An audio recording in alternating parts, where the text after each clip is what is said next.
Welcome to our National Conversation, a podcast in which we discuss politics from all angles. We are completely nonpartisan, and all views, respectfully stated, are welcome here. Our podcast is unique in that it is hosted and run by students who are focused on finding solutions to the biggest problems facing America. Welcome everyone to this edition of Allow Us to Explain. My name is Jordan Broking, and I serve as the Director of Media here at ONC. Now, today marks the last day of February, but it also marks the last day of Black History Month. Now, despite us living in the era of the Great Rethink, where we're all rethinking our relationships when it comes to work and how it fits into our lives, it seems we still can't wrap our heads around race, particularly a topic that's making headlines nationwide in schools and workplaces around the country. The topic, critical race theory. Is it good? Is it bad? Are we still figuring it out? Let's get to the bottom of it. Today, we are joined by a group of esteemed interns from ONC. First, we have Asha Ely, who is our governance team lead, Wesley Liu, another intern on the governance team, Natasha Quinn from our justice and public safety team, and Amber Liu, our social issues team lead. Now, everyone, welcome to the podcast. First, Asha, I'll let you introduce yourself. Can you tell us a little bit more about yourself and how long you've been with ONC for? Hi, good morning. So I've been an intern at the ONC since about January, so a little over a month and a half or so. I'm a social justice attorney. I have a large interest in social justice issues, of course, race being one of those main ones, of course. A lot with wrongful incarcerations, and mass incarceration is also, topics that I'm enjoying. And I'm just happy to be here to move the discussion. Beautiful. Perfect. Wesley, can you please introduce yourself? Yes, my name is Wesley. I'm from California. And I've been on the governance team since October of last year, so about 4 months now. And I come from the perspective of a more traditional and American patriotic sort of understanding of critical race theory in the context of our political institutions. Great. Thank you for being here. Natasha, would you also please introduce yourself? Hi, my name is Natasha Quinn, and I'm 18 years old. I'm also from California, and I'm a justice and public policy intern here at our National Conversation for about 4 months now. I'm very interested in politics and social justice.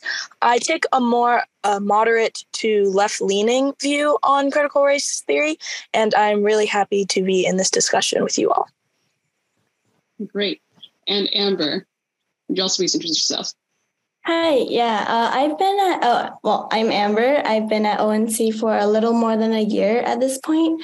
I studied applied psychology at NYU for my undergrad, and I got a master's degree in global public policy. I am from Taiwan and Canada, so I feel like maybe my perspective might be a little different, or like I have a more non-American per se type of perspective. And I'm also the social issues team lead from ONC. So, yeah. Beautiful. And I love all our different perspectives here that we have in this conversation. I think that's definitely beneficial to all those who are listening at home. So now let's get this conversation started. Asha, I'll turn it to you first, since you are our social justice attorney. For those who maybe either this is their first time hearing about critical race theory, or they might know a little bit about it or nothing at all about it, could you please explain what critical race theory is and what we're talking about when we are discussing it? Absolutely. I'll start that answer by talking about what critical race theory isn't. A lot of people look at it as it's sort of African-American history or isolated to the African-American experience. And a lot of people also are worried that it's contrary to American history, so to speak. But what critical race theory is, having been developed in a lot of law schools, I believe it was Harvard, in fact, it's a system of beliefs to understand how racism is ingrained within our social structure. There are certain things within our society that help perpetuate racism that extend far beyond personal biases or personal prejudices that are held by individuals or groups. So, for example, if we look at financial structures or housing or over-policing in certain areas of African-American where African-Americans live, that's one of those things that will add to the increase in mass incarceration for African-Americans. And that's just like a small thing that if you look at it, it's like, well, hey, that's something we could change or something we could look at.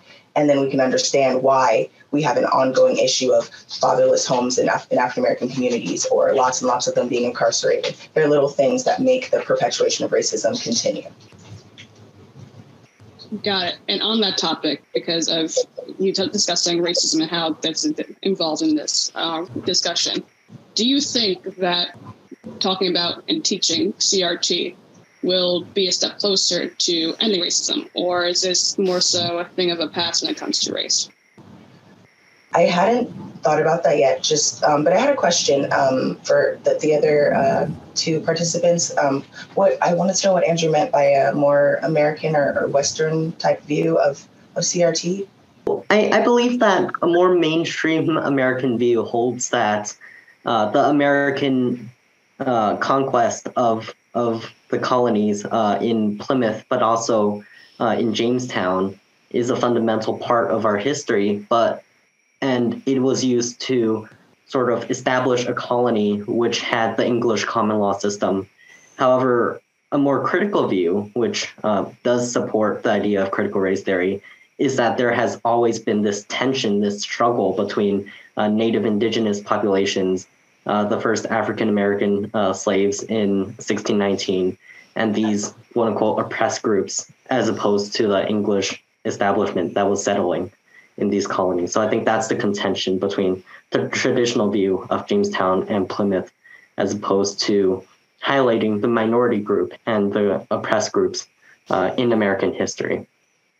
So are you referring to more like the Dred Scott decision and the whole issue with slaves here and slaves there, and whether or not going to one part of the country they became free, and then how that evolved into actually liberating the slaves and strengthening the abolitionist movement?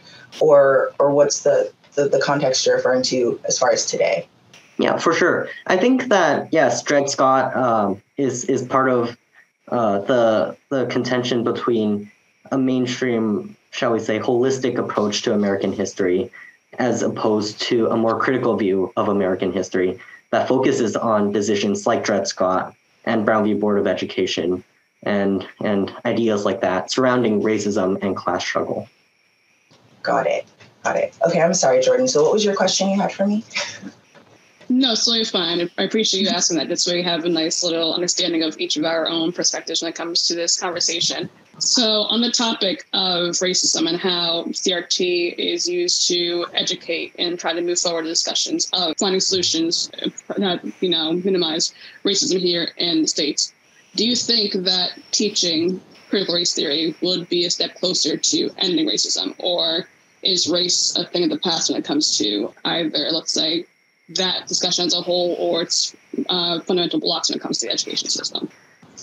Okay, I'll take your question in parts. So the first part, do I think it's a way to end racism, or at least a road to it?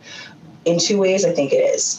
For the first part, when we talk about, I know a lot of people are touchy about teaching critical race theory in schools because they don't want children to be uncomfortable. They don't want them to be triggered, or for example, Caucasian students to feel guilty, like their race is at fault for racism. But I think the discomfort is what accompanies something that is bad. And the fact that we as human beings are not sociopaths, we're supposed to empathize and feel pain and feel this is wrong. And the fact that they're aware of that, and the fact that sentiment comes, that will go and take a step farther in the likelihood that they'll be less likely to do things in the future that will perpetuate the system. But secondly, when we look at plausible deniability, if you never teach children that certain things are happening that are disenfranchising or putting other people of different races at a disadvantage, then they won't have any reason or any impetus to see. They won't notice it. They'll just perpetuate it without any type of consciousness or awareness. So the first step of doing better is knowing better. So if they know better, hopefully they will do better, and the next generations will be less likely to repeat the mistakes of their generations before. Absolutely. And I see Natasha, you also want to weigh in on this. Yeah, so not to take a more negative approach to this question, but in my opinion, I feel like teaching critical race theory alone is unlikely to be a definitive solution to ending racism. Racism is a complex and systemic issue that has deep historical roots, and it's embedded in various structures and institutions in society, like Asha said. Critical race theory is one framework that can be used to better understand and address racism, but it's not a final solution, in my opinion. However, teaching CRT can be a step towards addressing racism by helping individuals and institutions to recognize the ways in which racism is perpetuated through societal structures and practices, and by providing a more nuanced and intersectional understanding of race and racism. CRT can help to facilitate more informed and effective efforts to address systemic equality.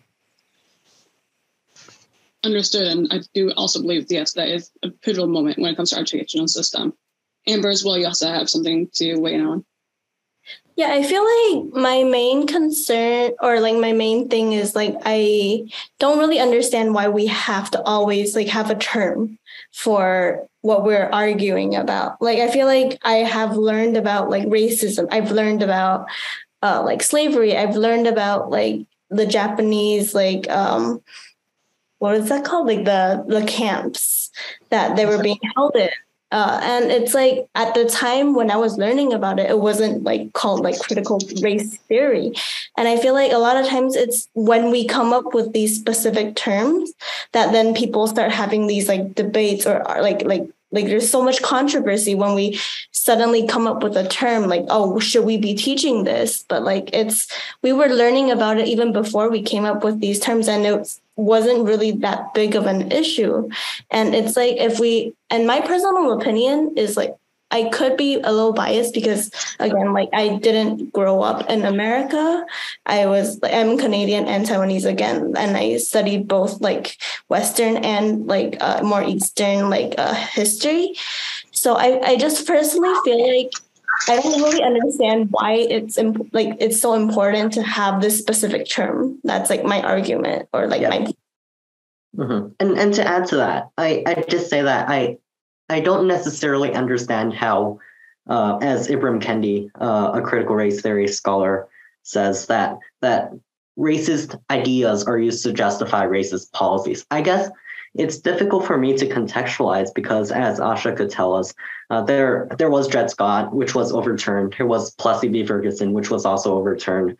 Korematsu, when it comes to Japanese internment. And these are all Supreme Court cases, but also there's the 13th, 14th, 15th Amendment, and there are equal opportunity laws in the United States. So while we can all acknowledge that racism does exist, question is whether an institutional sort of organizational racism exists that is embedded within our structures, and if critical race theory is the best way to solve for that.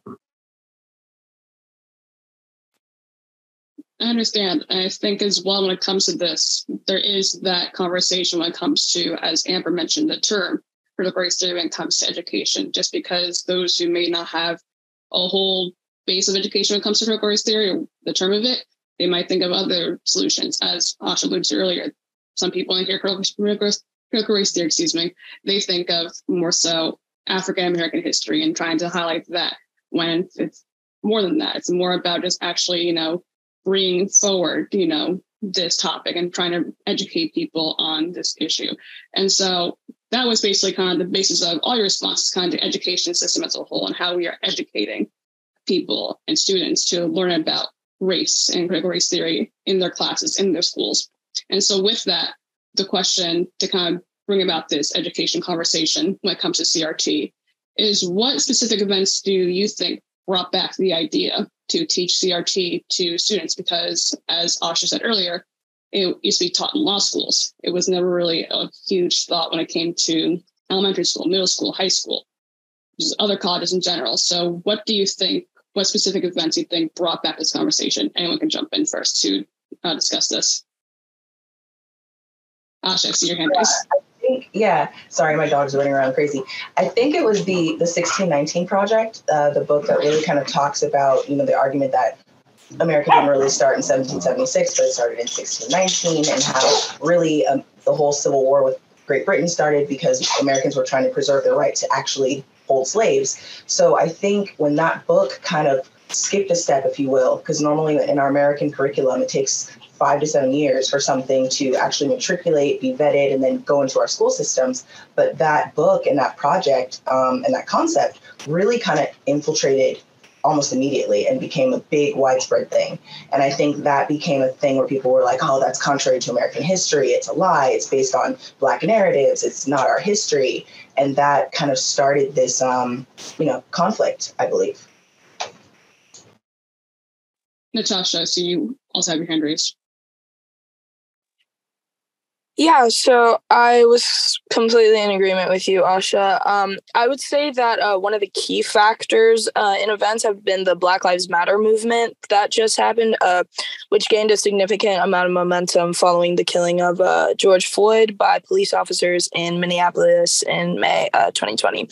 The movement has drawn attention to systemic racism and police brutality towards Black people specifically, and has sparked conversations about the need to address these issues in various aspects of society, including education. And additionally, the COVID-19 pandemic and its disproportionate impact on communities of color have highlighted existing racial disparities in areas such as healthcare, employment, and education. And this has led to calls for more attention to be paid to systemic racism and the need to address it through education and other means.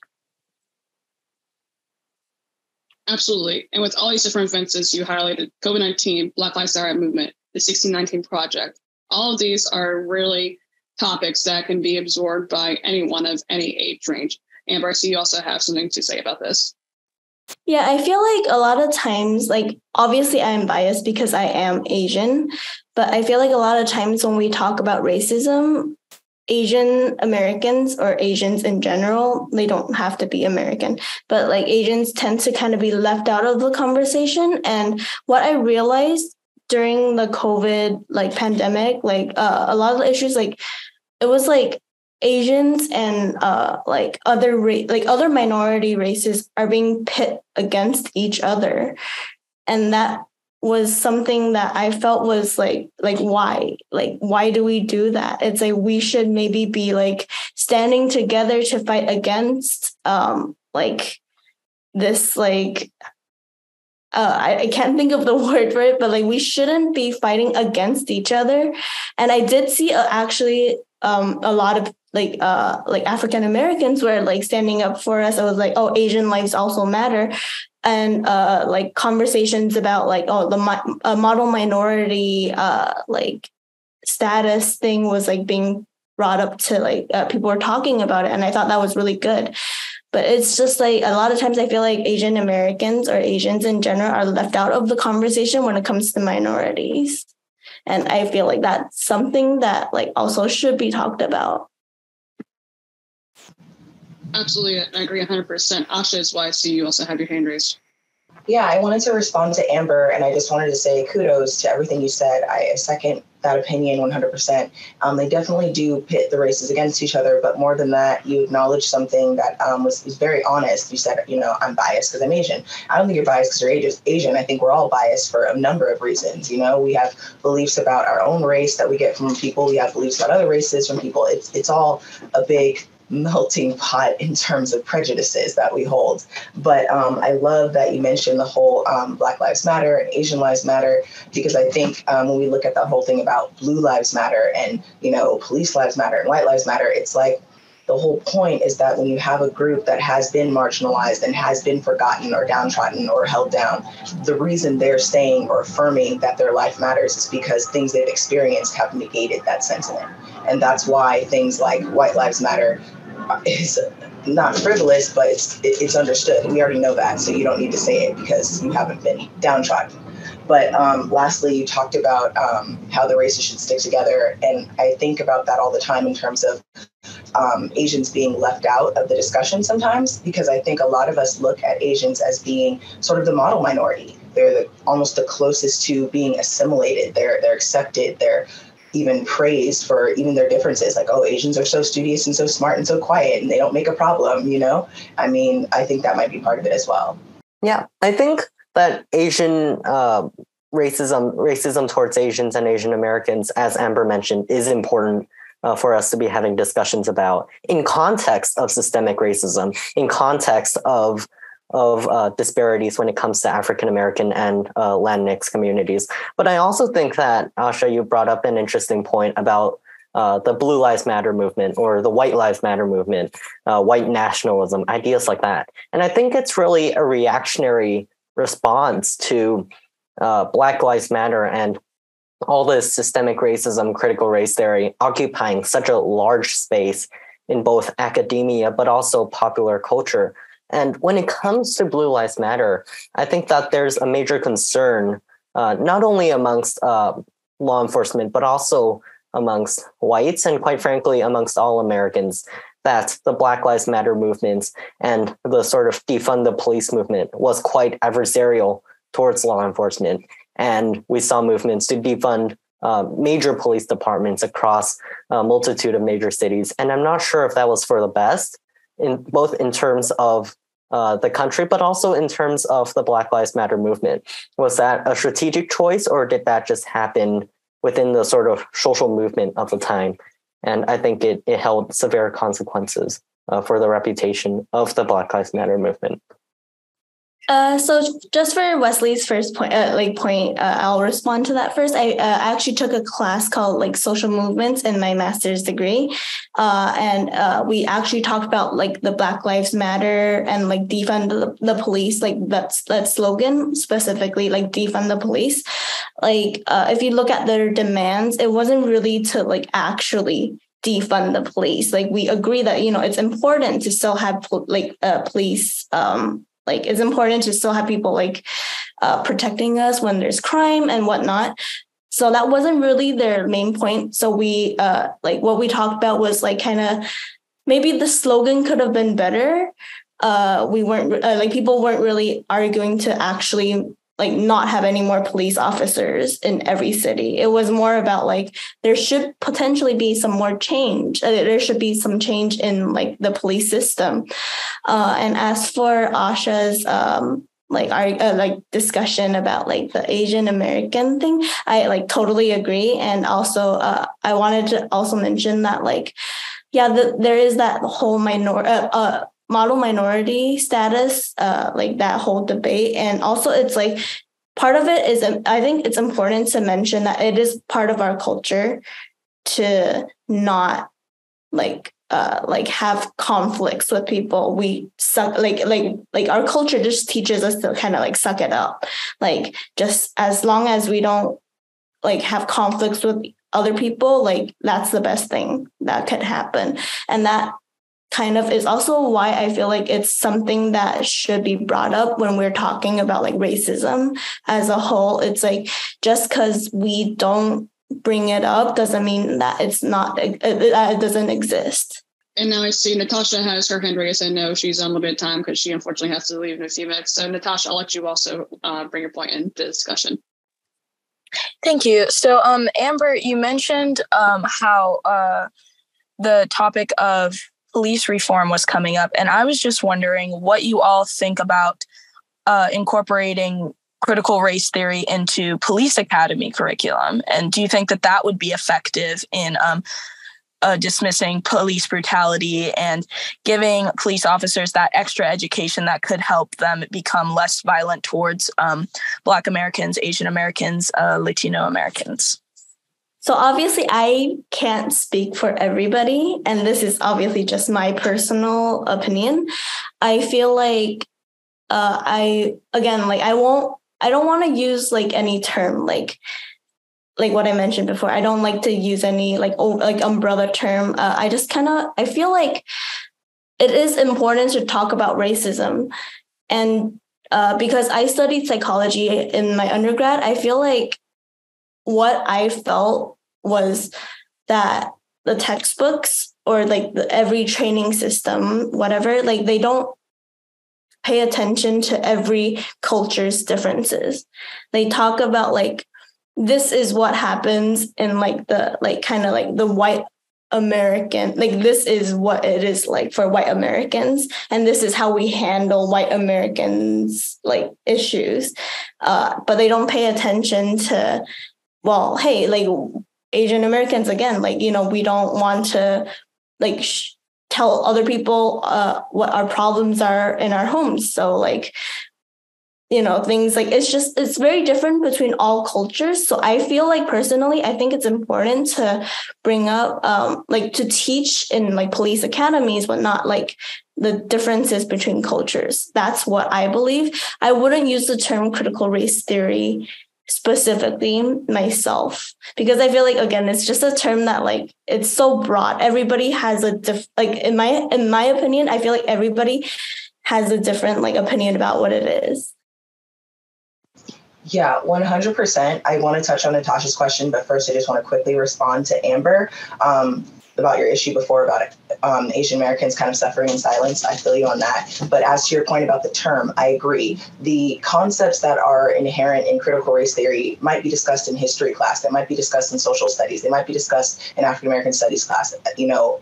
Ethnic studies classes. It doesn't need to be called critical race theory. And oftentimes, because it's such an elevated concept that's usually taught in graduate school, elementary schools are not going to be learning critical race theory. What we're doing is we're taking an umbrella term and we're applying it to blanket amounts of information. And that is what alarms me, because I see them trying to sort of silence or keep this information from getting out, information that's relevant and necessary to our students. But as to Natasha's point about critical race theory and possibly, racial sensitivity training for officers, 100,000%. I agree. That's something that's so necessary. In fact, when we think about even how the perpetuation of this disparity has continued into what we call slavery today, because when you're incarcerated, it's a form of slavery, basically. And the Eighth Amendment actually allows it. If you're convicted of a crime, that's the only instance in which you could be enslaved or incarcerated.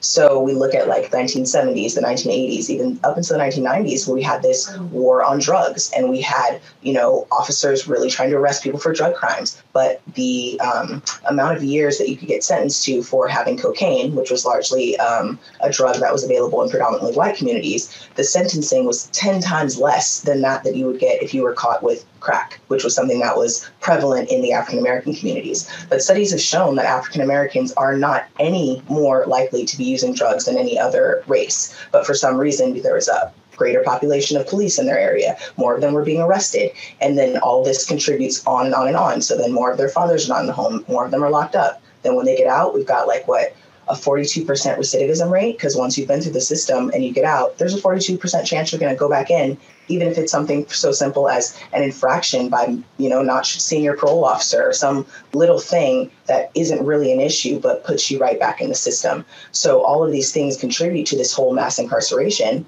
And then to take that a step further, if you're a convict, you can't vote now. So now you're silenced socially and politically because your right to vote has been taken away. And it's so crazy to me because, being a lawyer, I've sat with jury panels, and I've had jurors that either have English as a second language or actually can't speak English, but they're able to sit on the jury as long as they understand the basic part of it. But if you have gone to prison, you can't sit on a jury. It's crazy. So the number of ways that a certain race is being affected, critical race theory elucidates those, and it gives us ways and clear answers for how to change it. So anybody who's trying to silence that, it really makes me wonder, why is it that you don't want this knowledge out there? Because everyone knows knowledge is power. Absolutely. Knowledge is definitely power in terms of CRT, and also in terms of everything else in the world that we're going through, but especially in this discussion, knowledge is power. That's definitely a powerful point to make when it comes to the educational system as a whole, and what teachers and education systems, school districts choose to teach their students or not teach their students. Wesley, I see you have a point. Yeah, I think, I'll comment and cap off on the criminal justice system before circling back to education and the broader American society. I think when it comes to criminal justice system, yes, mass incarceration is an issue. Yes, the war on drugs was a historic problem that led to over-incarceration of certain groups for drug offenses. And there are laws like the Three Strikes law, and there are different sentencing measures when it comes to drugs and other small offenses that lead to over-incarceration. And I think that it's all semblance of a misunderstanding of the problem of criminal justice in our society. How do we approach offenses within our community? And I think it circles back to the community, right? I am personally in favor of, for example, what they do in Norway, where drug offenders, if they harmed others, they go through drug courts and they do community healing. And of course, even their prisons in Norway are quite focused on rehabilitation and education. And here in America, the prison system is one of the largest law enforcement agencies, and probations often are larger than local sheriff departments. So to a certain point, I wonder if what we're doing in America is really focused on rehabilitation, or if we merely want to punish and release only to punish again. And to that end, I'd say that when it comes to law enforcement training, one of the major posters that were prevalent during the Black Lives Matter movement was that a hairdresser gets more hours of training than a police officer. And when I think of that, I find it very difficult, and circling back to defund the police, that when morale in police departments are at an all-time low, that when cities like San Francisco or Austin or Seattle defund their police departments on the order of 20, 30, even 50%, that it's difficult to sort of incorporate all this training.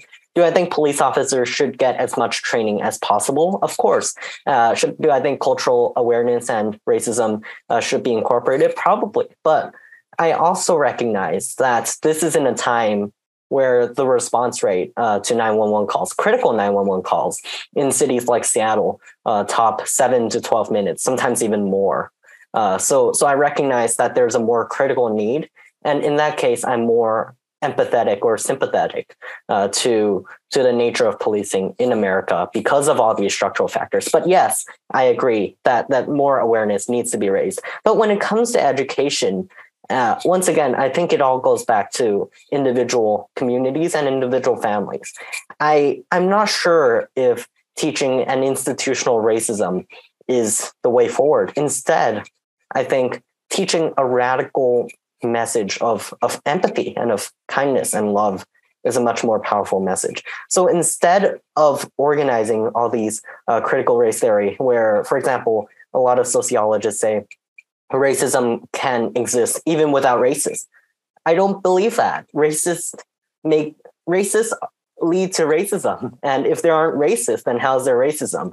Or I think that all these class struggles are even borderline Marxist. And I know that critical race theory is different, but when we're talking about these societal forces, that one group of people are inherently subjected to something else, even if it's not another group of people, I understand how some people may perceive connections to Marxism. So once again, when it comes to racism, why can't we just listen to what Dr. Martin Luther King had to say, where I have a dream that my kids could grow up next to his white brothers and sisters and could grow up in love and equality. Why can't we just have that? Why do we need critical race theory? That's my question. A good question to consider in this discussion of education. Amber, I'll let you go in a second, but before Amber adds in her point, I just want to let Natasha have one last little statement, last goodbye before she has to head out. Natasha, thanks for being part of the discussion so far. Do you have anything else to add real quickly before you have to head out? Not much else to add. This has been a wonderful discussion. I love just sitting down and discussing the ways that we can make our country and our society better. This is why I joined the political field, and I'm so grateful to be a part of this conversation. And I really hope that you guys have a great discussion beyond this. I'll let Amber win the discussion before we start to circle back to education and how to address this and how to handle the structure of CRT in our educational systems, both in school and also now in the workplace as well, when it comes to bosses and trainers needing to go train their employees as to how to handle this in the workplace. So Amber, I'll let you talk. All right. So regarding Wesley's point about why can't we just be more empathetic and compassionate, or just follow Martin Luther King's argument or whatnot? It's that's obviously it'd be great if we all could, but it's just not realistic in my opinion. It's the world is the way it is, and it's just kind of impractical to kind of just say, why don't we all just do that?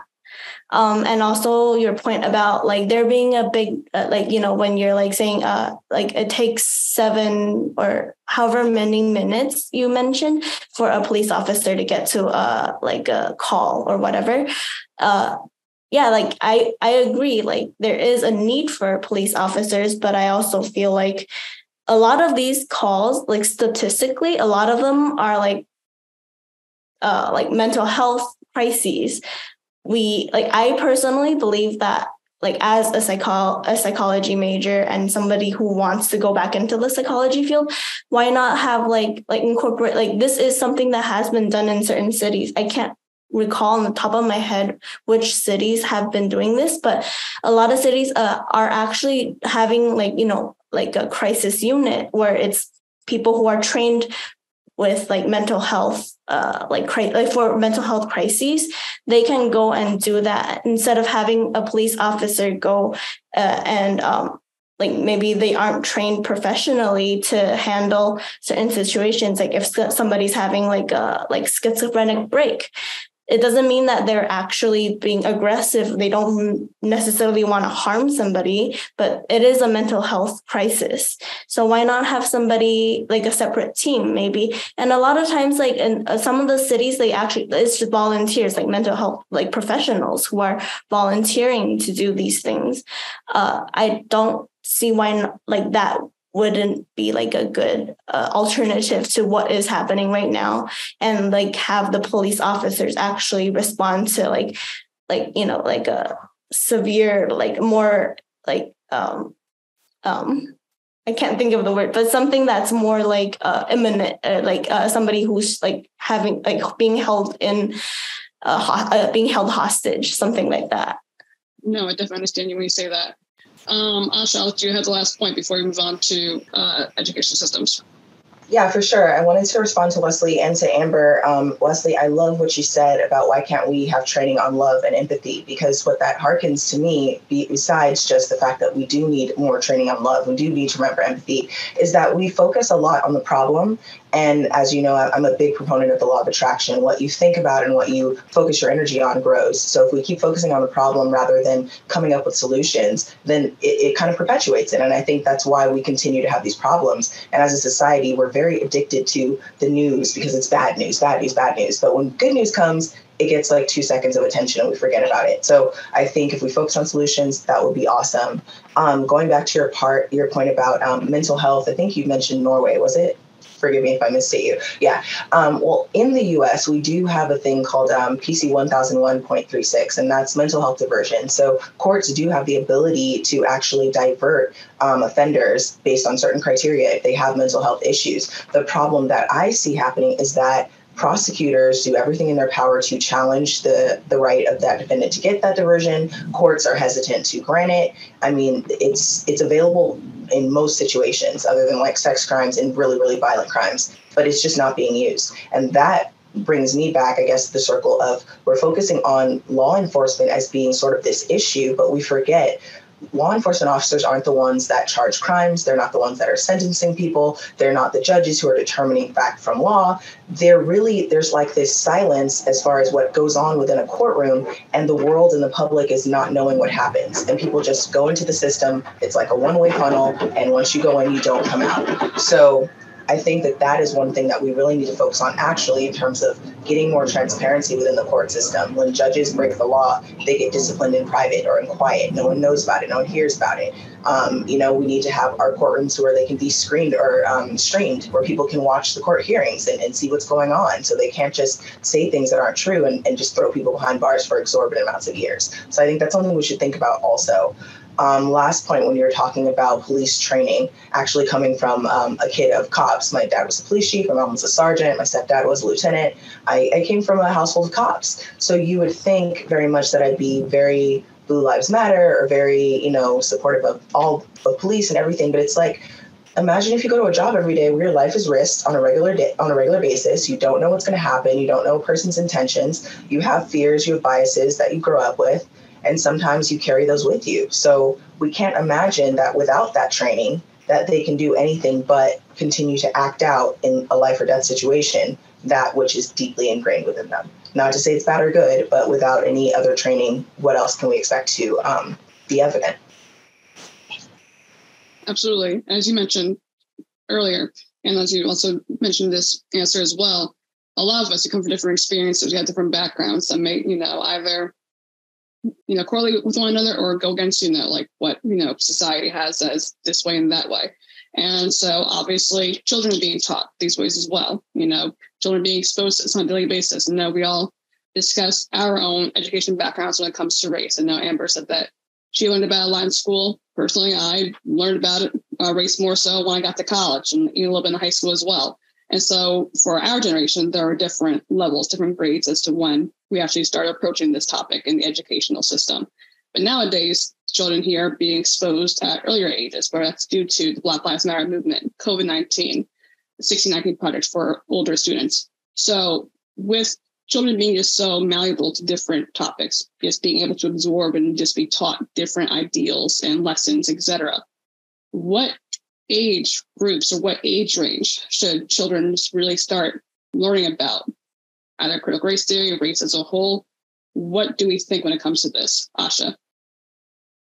I always look at that as the sooner the better and as soon as possible. And I hate to liken it to something, but the analogy I think of is when I was, I want to say 3 or 4 is when my parents explained to me the difference between the safety that I have in my body, how I don't have to hug anybody I don't want to hug, I don't have to be touched in a way I don't want to be touched. And thank God they gave me those lessons early. So as early as they can comprehend and understand that things go on in our world that are wrong, you should make it clear that they're wrong. So, I mean, if they understand I look like this student and that student doesn't look like me, but in the history of life, our grandparents and their grandparents might have owned them as slaves. I mean, that would be kind of confusing, I admit.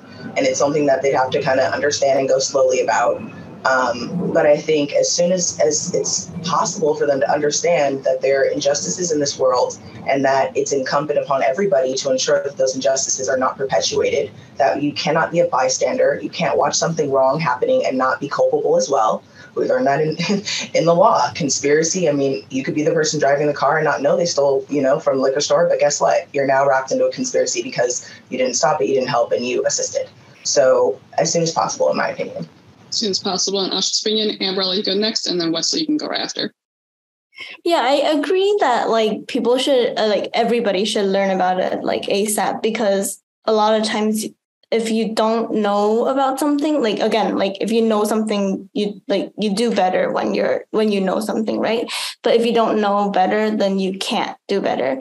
And I think that when you're I feel like from my research, at least, I feel like a lot of the arguments are we're going to make maybe white people or white kids feel guilty, that my race somehow did this to other races and they'll feel guilty, whatnot. But it's I think it's important. It's a way that this information is being taught. I think if you're putting that information in their head, oh yeah, your ancestors did all these bad things, you should feel ashamed, then I feel like that's wrong. That's not what is supposed to be taught. I feel like it's important to say, to learn about the history.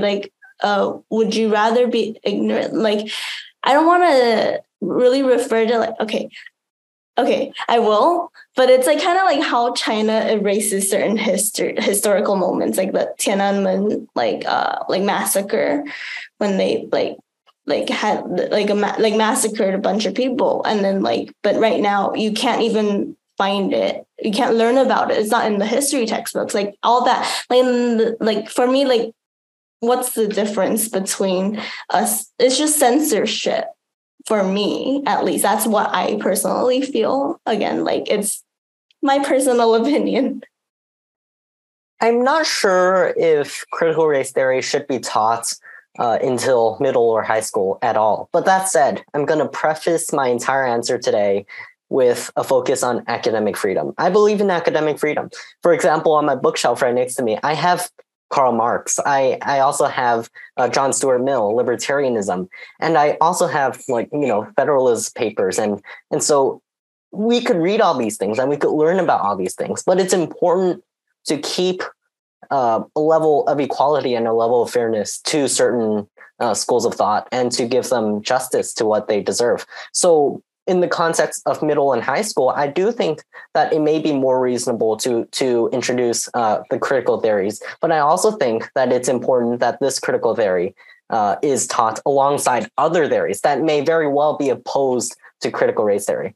And to the point about injustice, I think that currently our school children are taught about injustice. Here in California, the fourth grade curriculum, we actually have a missions project, right? We focus on a local mission. I believe there are 21 stretching along the coast of California. And we learn about the mission system and how Father Junipero Serra and his group of Catholic missionaries sort of settled California and how they related with the Native Americans. And we also learn about the Chinese Exclusion Act. We visit the summit where the Chinese built the Transcontinental Railroad only to be excluded from the United States a few decades later. And we visit the grave sites where they are buried after a 14-year-old train worker from who just came from China might have died. So we learn about the history. But I doubt if there's a need to encapsulate all of that in the context of critical race theory, which does say that American governmental institutions are inherently and systematically racist. I'm not sure if we should be teaching that the federal government, that Congress is racist, or that the Supreme Court or our founding documents like the Constitution or Declaration of Independence or the American Revolution was all prefaced on this notion of racism and this notion of slavery. And I'm not sure if that is constructive at all. To me, it seems slightly pessimistic and backwards looking. And once again, as I've said time and time again, that we should be looking at history as a set of injustices, as a set of evils that we should not repeat. For example, when it comes to the Holocaust, there's tremendous awareness of the Holocaust throughout Europe, especially in Germany. They recognize that past evil. And I think we need that level of awareness when it comes to slavery, when it comes to ideas like Juneteenth. But it's an issue of academic freedom, of exposing students to a diversity of thoughts and a diversity of philosophies so as to not sort of, as Amber put it, brainwash our students in a certain direction. And I think that's a very dangerous trajectory. It is. I think that, and as Amber also mentioned earlier, it is censorship, as you said, to cut out some of these facts. Asha. You had me with you, Wesley, until you got to I don't know if we should teach this or that. But I'm going to come back to you. I'm going to go to Amber first. I love what you were talking about in terms of China and kind of, suppressing negative parts of history, because that actually kind of does touch on what Wesley referred to as well. And I think that is yet another example of why we need to understand critical race theory, because if we think about it, the dominant race is able to then choose and decide what parts of their ugly history they don't want anyone to talk about. It's exemplary of white privilege to determine what parts of actually themselves, their ancestors, our nation as a whole, and the evils that we've done, that they should be hidden and we shouldn't harp on them because we don't want to know. But if we take, for example, someone who has a criminal record, they have to go through all these reporting. They can't live here. They can't get this type of subsistence. They can't do this. They can't do that. For their entire life, they're reminded every single day of something that they've done wrong, that they've already repaid society for. It never leaves them. But because white America has decided they don't want to think about the evils of slavery or the way things were systematically set up to disadvantage and prejudice certain people and certain economics, areas, whatever, we decide that we shouldn't have to hear about it because they don't want to. That doesn't sound fair to me. When we look at, I think you mentioned, you think it's okay for us to learn about, Wesley, the Holocaust, but you think it would be wrong for us to teach that Congress or the structures in our government are racist. Is that correct? I don't want to misquote you. I think it's a dangerous path, especially in the context of, for example, a parent of that child might be a United States veteran, might have served in armed conflict, and might have very well been injured. And I think it's quite dangerous to purport a message that seems anti-American. or anti-constitution. Okay, and well, I mean, as I shared, I come from a family of cops. The fact that the police are very much under scrutiny right now for a lot of the evils that some officers have done, that doesn't make me feel like I'm ashamed of my parents or anything. But if it did, again, that goes back to that whole thing of empathy. But even more important, I think the fact is that it's true. It happened. We shouldn't hide it, and we shouldn't act like it's not there. And even by making the point that I saw from what you stated, it's okay to talk about the historic evils that aren't happening now. But if we talk about the systemic racism in our current government, then that's off limits. Because to me, that's what's even more important, more relevant. That's the thing that we can actually make changes in right now. That's the point where we have a duty to eradicate the systemic racism and keep it from being perpetuated. But guess what? If we don't learn about it, how will that ever happen? So those parts were kind of concerning. But I know we're thinking on the fly and we're talking and taking it to its logical conclusion. I understand. So I'm going to be blunt here. So to what end do you think elementary or middle school students could effectuate this large systematic change besides dismantling the United States federal government? Well, in the same way we learn how to talk when we're little and we just learn syllables, and then by the time we're adults, we finally learn how to actually communicate at the optimum level. We can't expect that if we teach someone something when they're 16 or 17, they're almost an adult, that they're now going to have a mature grasp of the concepts that are necessary to understand and effectuate change. But something that has been explained to them and they've had a chance for it to mature, nurture, and grow, and their own concepts of understanding, now we have a chance of a new class of, or a new generation of change makers. Also, I wanted to add on. Sorry, I wanted to add on to that, like where it's like we aren't trying to say that like we're gonna teach elementary school kids like every year or every like age a kid is, like you have a way to teach them about a specific topic. We're not trying to say like, oh, we'll teach elementary school kids something that we're learning in law school about what congressional law is. Like it's like, sorry, we're trying to teach them like at their like what fits their age. So you can learn about a specific topic that like obviously we like us where we're talking right now, we're not like educational experts. We don't really know what like kids know or what like age is good, like what they should learn at a specific age or what they can comprehend.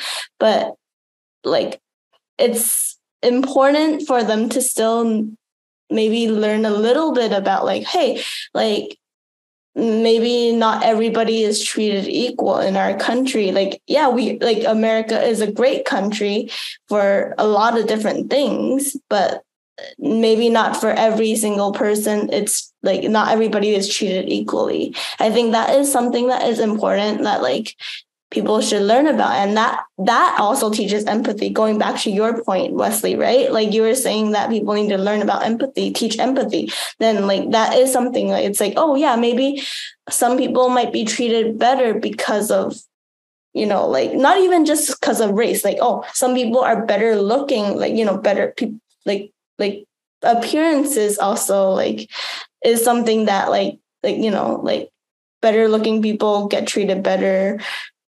Like if you dress better, you might get treated better. It's just things like that. Like in general, it doesn't even have to be about race, but that also teaches empathy. And on that point as well, as you mentioned, Amber, that children don't have to be taught the same exact way that law students talk about critical race theory. They can each be digestible to each, you know, age group, each grade, as you put. So with that, what would a lesson plan look like for, let's say, elementary schools who want to start teaching children about CRT, or high school students or colleges? Like, because obviously there's a different grasp of understanding with each grade. So with that, what would a lesson plan look like? This can be said to all the panelists to go weigh in on this discussion. Can I say that I was actually afraid that you might ask something like this when you started talking about the whole school thing? Because I was like, as soon as I said the premise, yeah, we should teach them as soon as possible, I'm like, but if I were a parent, which thank goodness I'm not, what on earth would I say to my 5, 6, 7-year-olds about racism in America and how it affects them and how it changes their perspective on life. But so yeah, I couldn't begin to think about that, but I will refer to an example of an experiment that they did with, I believe it was high school students, and they had a group of them be prison guards and they had another group of them be prisoners. And it was like a psychology experiment. I want to say Stanford did it, but I could be wrong. That was good. Yeah, it was in high school. It was Stanford, it was in college, yeah. Yeah. And it was interesting because they talked about how immediately the behavior of the students as they embodied the different roles, it escalated to the point that violence happened. There was emotional and psychological trauma that happened. And, the students that were the prisoners, of course, were very severely affected. And they ended up having to cut off the experiment almost immediately. And I know I thought of that because there was an article I read where they talked about they actually tried to teach slavery through an acting out kind of thing in a high school or school. And I was like, that is a horrible idea. Why would they do that? And I just remember, so I will say what I think should not happen. There should never be an instance where we try to embody the different roles. That would be bad. But I think more than anything, we should probably say what happened historically, factually, for sure.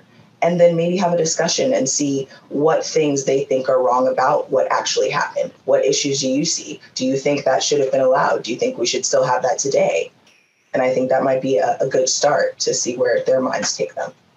Yeah, I agree that I think conversation is always the most important. And I also feel like a lot of times we underestimate what what children in general, what they are able to comprehend. A lot of times, I feel like children are more empathetic than adults are. And they understand a lot more than we think they understand. And I think that is so important. So if we teach them from a younger age, then maybe that can shape them in a certain type of way. And I'm not saying we need to shove a certain opinion down their throat, right? We're trying to teach them facts. Hey, this happened. We're not saying we're not trying to force an opinion these people are bad because they did that. We're not trying to say that, right? We're saying this happened. You can maybe form your own opinion about it. And I think that is more important than anything. First off, that teaches critical thinking. And second off, maybe compassion and empathy, right? Yeah, I just wanted to cap off that by saying I'm in favor of all of that. I'm in favor of teaching instances of racism. But I think it should all come from an understanding of helping your neighbor. For example, I have an Indian neighbor next to me, and I have a white neighbor, and I also have a Black elderly couple who lives near me as well. And sometimes I help them mow their lawn or take their groceries up to their house. And that's just the reality of being a good person, right? You help other people. And I think instead of, once again, encapsulating ourselves in a critical race theory, I think that teaching these tangible acts of service are more important. But I'm going to preface that by saying the American education system needs a lot of work. And what I mean by this, and especially this is all exacerbated by the COVID pandemic, our nation's report card, which comes out each year, I believe we got a B or a B minus on it from last year. And for example, when we look at PISA scores, international testing scores for OECD countries, America is usually ranked 478 in math, and that was in 2018, or 502 in science. So there's really a problem when it comes to educating our young people in fields that are concrete and essential to our education system, like math, like science, like English, right? There's an issue with literacy right now in American public schools. So how do we better empower our education system to address these? And then after we've done these, then we can look at addressing empathy, helping your neighbor. And then maybe we can consider critical race theory. But all of this should be encapsulated in a context of American history, the traditional American history, as well as American civics, if we were to teach critical race theory in elementary and middle schools. Sorry, Asha, I know you raised your hand, but I need to cut in real quick. Do you, Wesley, do you feel like being a good person is more or less important than... I think that a lot of this, an issue in American society are sort of the collapse or degradation of the family and sending kids to school and expecting every aspect of their life to be educated within a school. Teachers are meant to teach core subjects, not morals and not faith. So I think that when it comes to issues like critical race theory, like helping your neighbor, yes, that should be supported in schools, but it should come from the parents, which means that Asha mentioned the issue of fatherless homes. We need to solve that. We need to solve an ever increasing divorce rates in American families. Why are divorce rates so high? So I think that families are the basis of our society, and that a lot of these issues can be solved within our families. Is it an access issue, right? Do they have access to libraries or to museums, to zoos, institutions where they can learn? Are the parents literate, and do they have educational background? And I think that even having the parents there is already a boost as compared to single mother or even single father households. So when it comes to teaching morality, no, I don't think schools should be teaching morality, because I think, and it should be a reasonable assumption, that families are teaching that. And if it isn't, then that's unfortunate. And we have to, once again, circle back on the American education system. Thank you for... Sorry. It is the fact that not just in America, like not just American education systems, like every country, every culture, everybody has families that aren't gonna, parents who are gonna get divorced. Yeah, that's for sure. But I think that with such a high divorce rate and with such a high single family household rate, I think that prior to that, families that did not have that did have single parenthood or that were divorced, they saw the outside influence of families with two-parent households. And with church attendance, for example, we see religiosity decrease in American society and a general rise in secularism. And I'm not promoting any single religion here. All I'm saying is when people spend once a week pondering morality and pondering their place in the world, then I think that's an overall plus for society. And the same applies to families. I have to disagree a lot with that, just because I and my family, we are very non-religious. And I personally feel like my family, we do pretty well. It's not just because a family is going to church every week. It doesn't mean that they're gonna be they have the best morals. They're gonna be taught they have. Yeah, that's not what I'm assuming at all. All I'm saying is a general ponderance of morality and a general reflection. Something that somebody you learn that, you can learn that in school. I feel like I learned that in school. I learned, hey, maybe people shouldn't be treating each other this type of way because it's gonna make them feel bad. I learned that in school. I didn't learn it from church. I've never gone to church. I'm not even Buddhist as an Asian, growing up in Asia. I have never been religious, but it's I just learned it from school. It's just it's something that people grow, I personally feel like it's something you learn when you grow up. As you grow up, you learn these morals. Doesn't matter where it is. It's nature versus nurture, or where you get nurtured.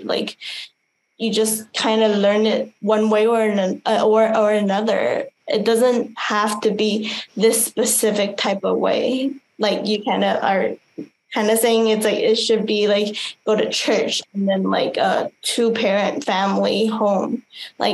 It shouldn't be like that, because just because somebody grows up in that doesn't abide to that specific formula. It doesn't mean that they're gonna be bad people. Just to wrap up on the two of what you guys are saying, because I believe when Wesley started in on the I help out my neighbors and I help them because, that's just how I am as a person and it doesn't really have anything to do with race. I think that evolved in the exchange between the two of you into morality and empathy and kind of moral training within schools. But I think the point that Wesley was touching on when he gave that example was basically that we're looking to learn how to be good human beings regardless of race. And that idea I definitely champion. However, I think that is another tool used by people who do not want critical race theory thought or explained or taught in schools. Because if we look at it as, well, don't worry about the disparities that have historically occurred amongst the races or how we've held people down or how there's basically this never ending debt that's owed to a certain group because they've lost so much. If we just look at it as, we'll just call it even, wipe that slate clean. If it were a debt, that's not how it works. If a debt happens, you have to pay it back. You have to look at things like affirmative action, for example. But of course, we know affirmative action didn't really help a lot of races. It helped white women more than anyone else. So it's like we're continually looking at this as when we want to forget about the injustices that occurred against certain races, you're basically erasing a debt that is owed to them because of things that they've lost. If this were like a football game and, one team has to play half the game running uphill, they're going to switch so that the other team has it going back the other way so that we have an even playing field. That's the whole idea. So a lot of times we forget about what we need to do in order to even the playing field, in order to get equity. When you mention the fatherless homes, the access to libraries, if we explain to them that, well, why is it that so many families on my side of the street don't have their fathers? Why is it that so many of us don't have a good library, but there's schools on the other side of town that have a really good library and have all these things available to them? What's wrong with me? What's wrong with us? Why is it this way?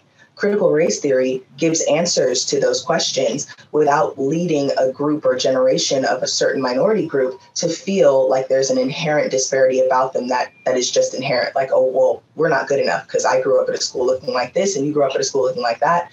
And no one told me why. So it must mean that we're not good. So I think getting those answers is really important. Last thing I wanted to touch on with you, Wesley, you mentioned single parent households and things like that. I forgot your point exactly, but I just remember thinking about how if we think about, you mentioned when two parents are in the house, it's better for the children or something like that, I think. And I was thinking about that because when we also think about two parent households back in the day, like 1970s, 1980s, there was also rampant, oppression of women. I mean, when we think about the women's suffrage movement, women working outside of the home, women asserting their own rights over their bodies. I mean, I think it was like 1975 or something. Up till then, marital rape wasn't a thing. I mean, domestic violence was rampant. Women were almost like treated like property when it came to their marriages. So marriage was a very destructive institution at times. So, I mean, the fact that a family comes from a single or child comes from a single parent household does not mean that they're any less likely to thrive or be moral, religious, successful, or any of those things. So I would hate to kind of purport an idea like that either, because I think, that's not necessarily true. And on that topic of morality and how, as Wes said, to, teach our kids to have good lives and have be good human beings. That's what's needed in the educational system. But on top of that, it's not just, as he said, teachers who are teaching those. It's also just what these children are exposed to or what they're taught from other people. That's not their teachers. This can be their parents, siblings, other family members, other outside forces, camp counselors, etc. But as Asha mentioned earlier, when it comes to lesson plans as well, it's the parents who are going to have, the more fallout when it comes to, or more, let's say, type of debate when it comes to what's being, presented on a lesson plan. Just because, again, it's the children that are absorbing it. They're not the ones who are saying what should be on lesson plan, what should be on lesson plan. They're not the ones who can really comprehend it.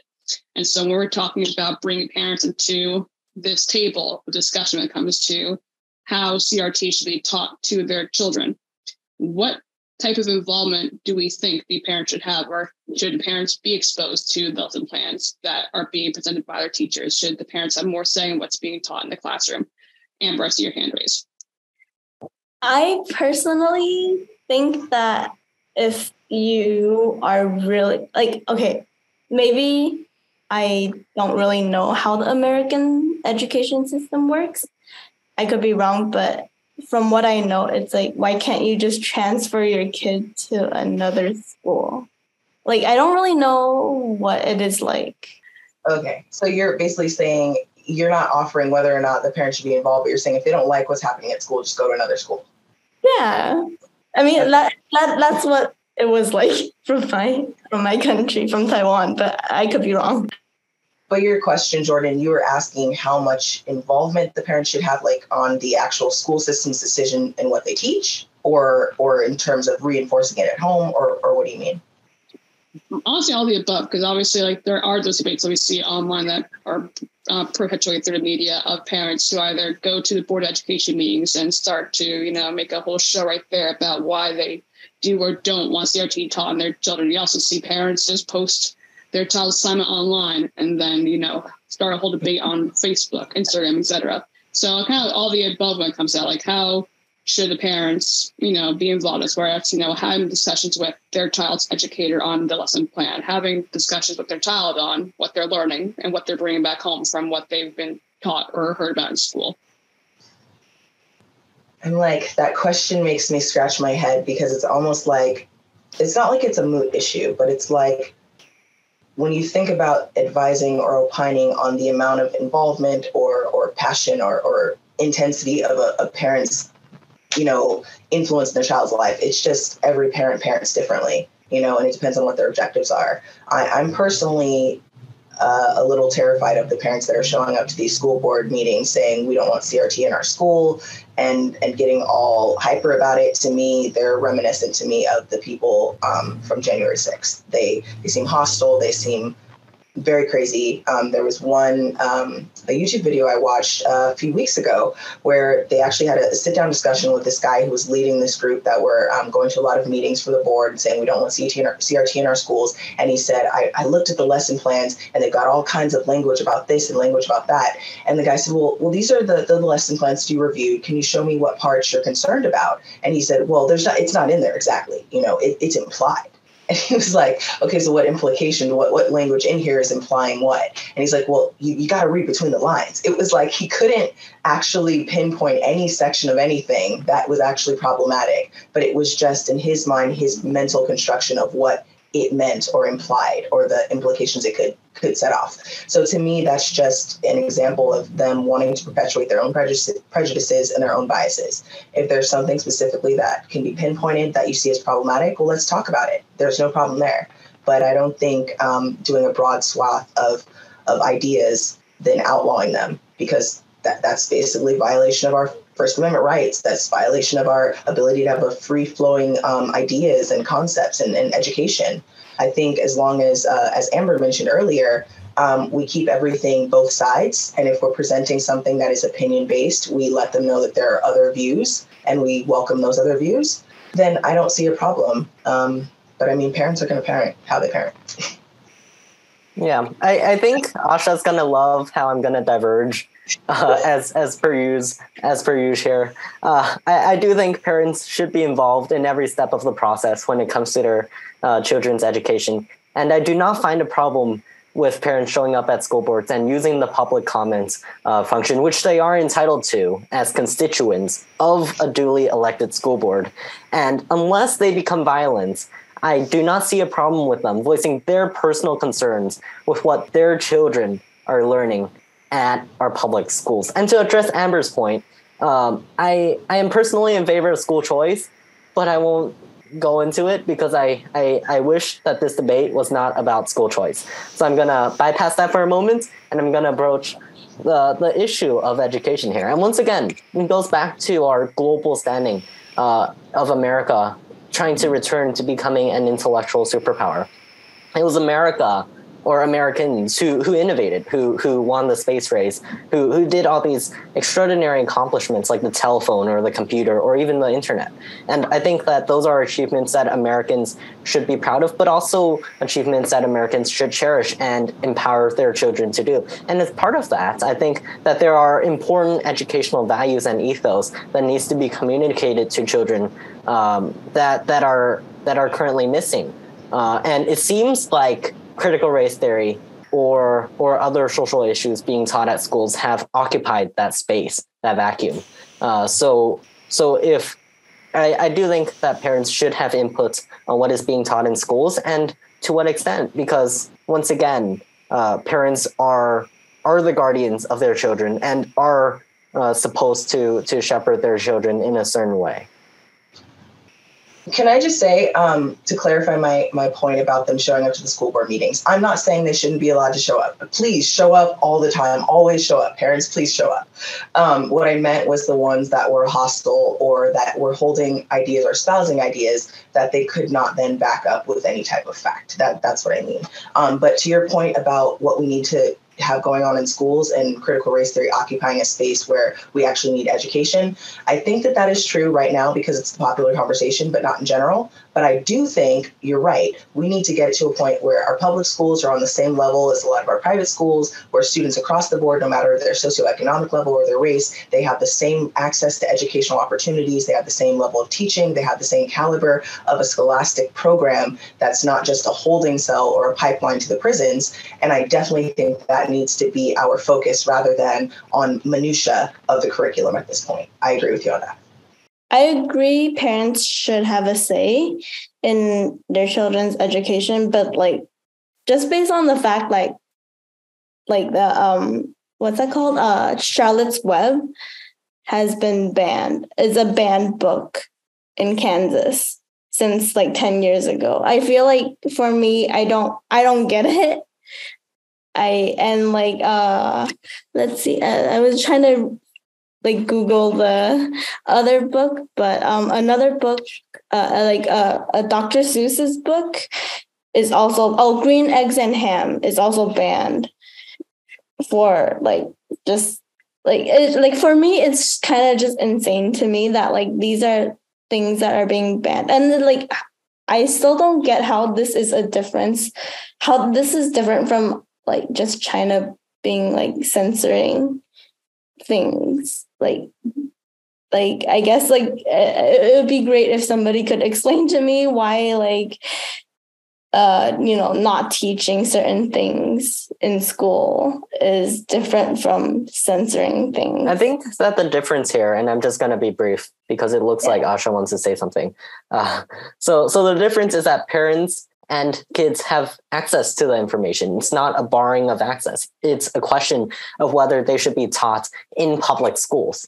So it's not like we are putting a firewall on the internet, barring access to a certain type of information. Like we can read Karl Marx in this country. It doesn't mean that we are trying to ban a certain aspect.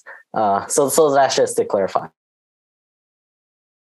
I love how you can read my thoughts already. We're getting close, apparently. I was just going to say, I looked up the Charlotte's Web thing, and if we all wanted to know, because I think we're all wondering, it was banned due to a religious belief that some Muslim and Christian students would be offended at the idea of talking animals because it was somehow blasphemous. I'm still reading this incredibly crazy article, but yeah, I think that was a not exemplary thing that was crazy in terms of them getting rid of it, or banning it. And it was in a small subset. It wasn't like everywhere. Just thought we wanted to. So I feel like on that note, it's like if we're like somebody's gonna get offended for something. Like at our current day and age, everybody is kind of getting offended at everything. So at what point are we just gonna even stop talking about like,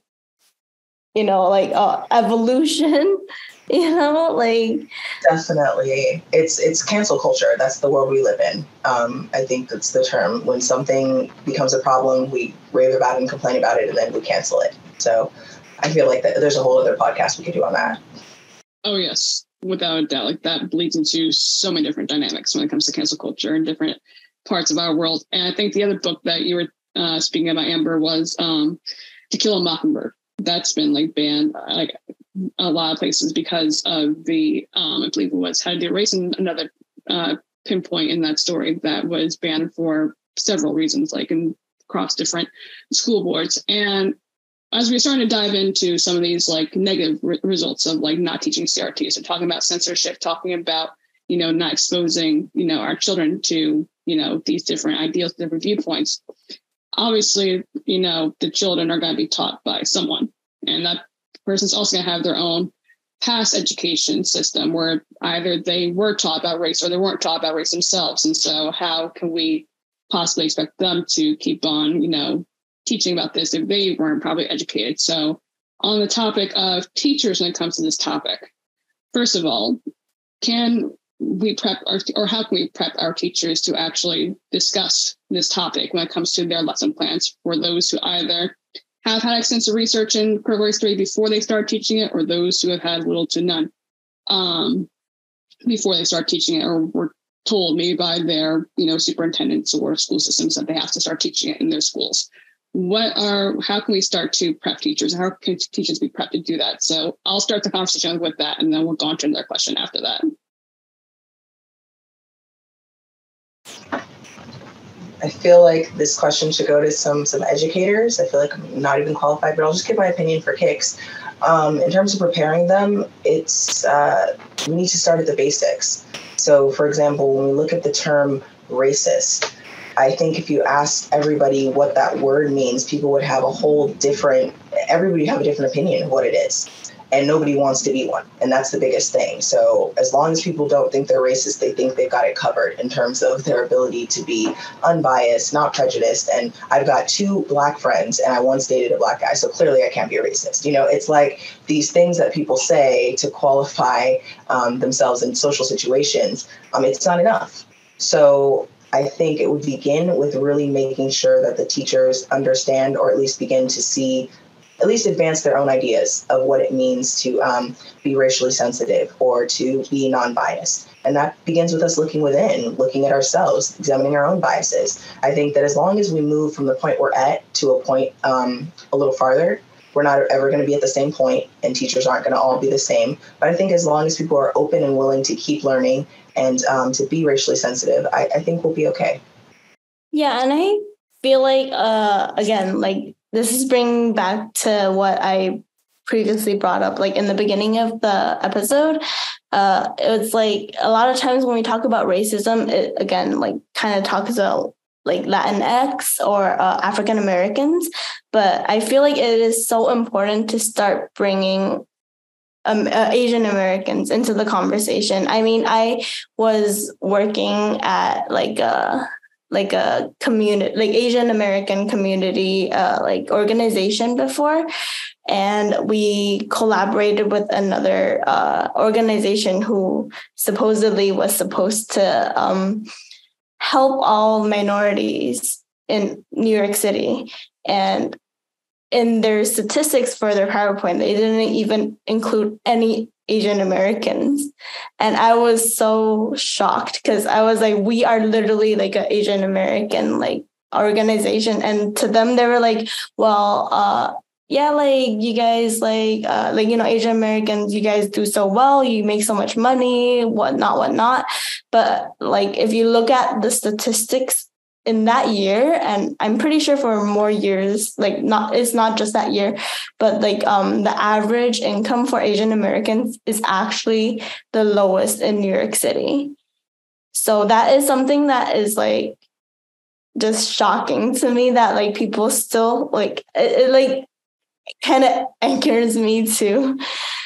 So I feel like it's just, to me, I just keep wanting to bring up the point that I feel like people need to understand that Asian Americans, yes, we have this like, there's this image of us that like we're like doing so well, but really it's not like that. And we struggle in our own ways.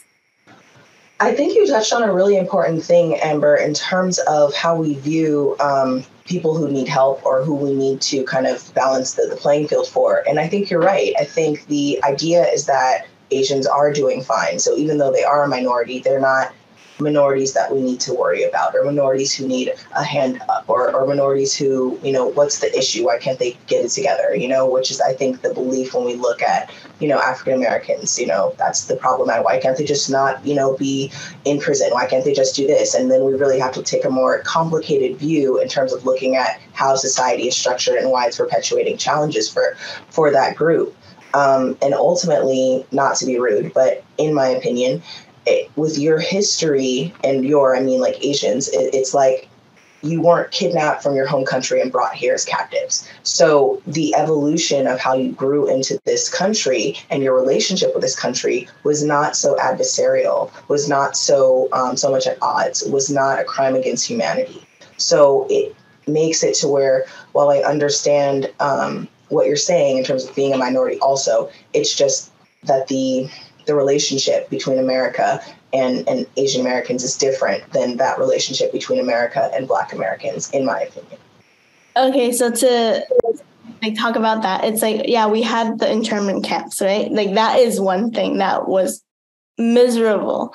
I mean, like, or like horrible. And on the second note, it's like I feel like a lot of times, like, I mean, we talked about this earlier too, right? Like, we are being pit against each other. It's like, why are we arguing about like who suffered more? It's like we, both races, we all suffered. And like, why are we discussing, like, why is it important to talk about which race suffered more instead of, hey, how can both races work together to maybe push each other up type of thing? Yeah, and that wasn't my my intention. I wasn't trying to say that, one race suffered more than the other. I was trying to explain or offer an idea as to perhaps why it seemed like, when we look at a group of racial minorities, why you felt that Asian Americans were either forgotten or kind of looked at as, the model minority, or the minority that we don't need to worry about or analyze or fix, because the number of issues and issues that are going around in terms of Asian Americans, I think there are just fewer of them than there are, say, for African Americans or Mexican Americans or, other groups that seemingly have. Can I bring up how, like, especially during COVID, this, like, we all heard about, like, the anti-Asian stuff. Like, I feel like the fact that people feel so okay with lighting, like, 80-year-old grandmas on fire is okay because we won't fight back. Like, that is, like, kind of how it feels like to us. And, like, I mean, I was, like, I was in college in New York, and, almost every day I was getting, like these, like, oh, like, sexy Asian lady, like, bend over, and, like, just all these, like, sexual comments, and, like, they just feel like I will never fight back, and, like, they feel like it's okay to do that to us, and, like, I'm sure other races experience that. I'm sure, it's like maybe it's like a more female thing, like, like, it happens to a lot of people, but it, like, at least amongst my friends who are Asian, it's like we experience it so much, and we are so scared. We feel scared to say anything or fight back about it at all. And because I feel like maybe also our culture also teaches us to be quiet and be silent. We don't want to fight about it. Like, that's our culture, right? And, like, people kind of also, like, just see us as, like, oh yeah, they're, like, submissive. And that is also, like, a fetish thing that's online. Like, Asian women are, like, fetishized. Is that a yeah, that's the word. Got it. Yeah, and that's what I'm trying to say. And, like, it sucks a lot. Like, I feel like it's like racism in a different type of way, but I'm not trying to say which one is, like, worse than the other.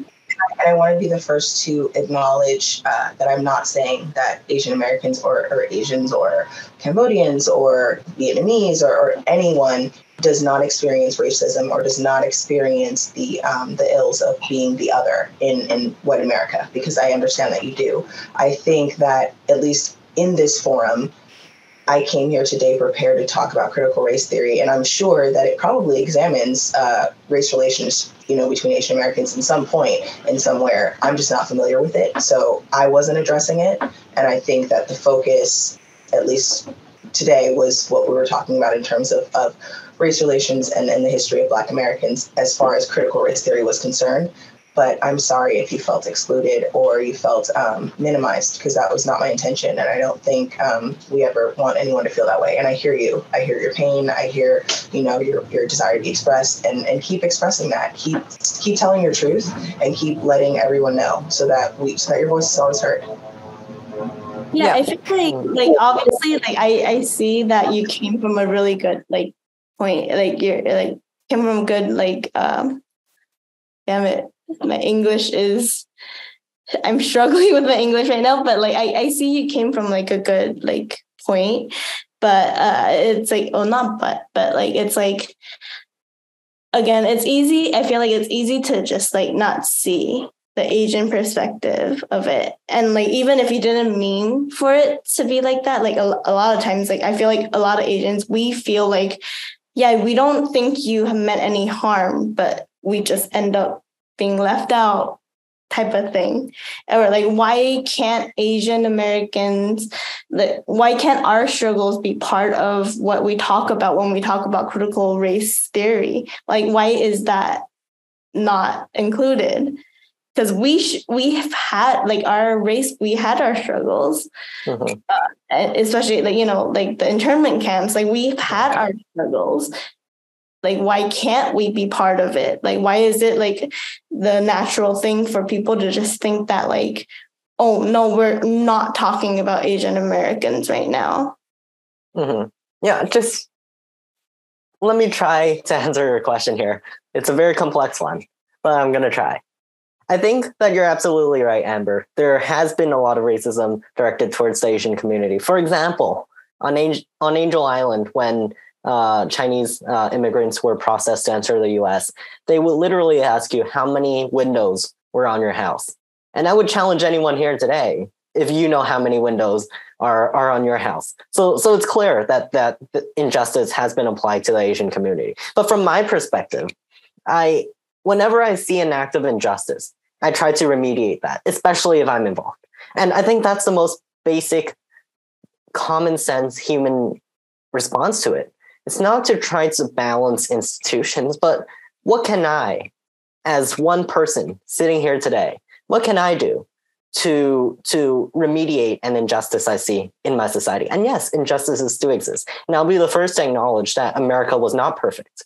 But what can we together, sitting here in 2023, do as a collective society, as a moral society? How do we respond to injustices like what happens with Asian hate during the pandemic? Then isn't the main thing, the first thing to do, to include everybody who has struggled in this conversation? Yeah. Wesley, first I want to tell you, you should run for political office because you are very diplomatic and very even-handed when you respond. You never say anything inflammatory, and I love it. You come from a place of love and inclusivity, and I commend you on your communication skills already.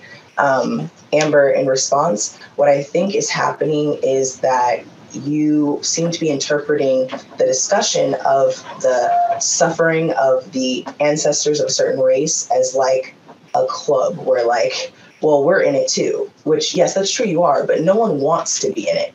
We're only talking about it because of how crappy things are for them right now.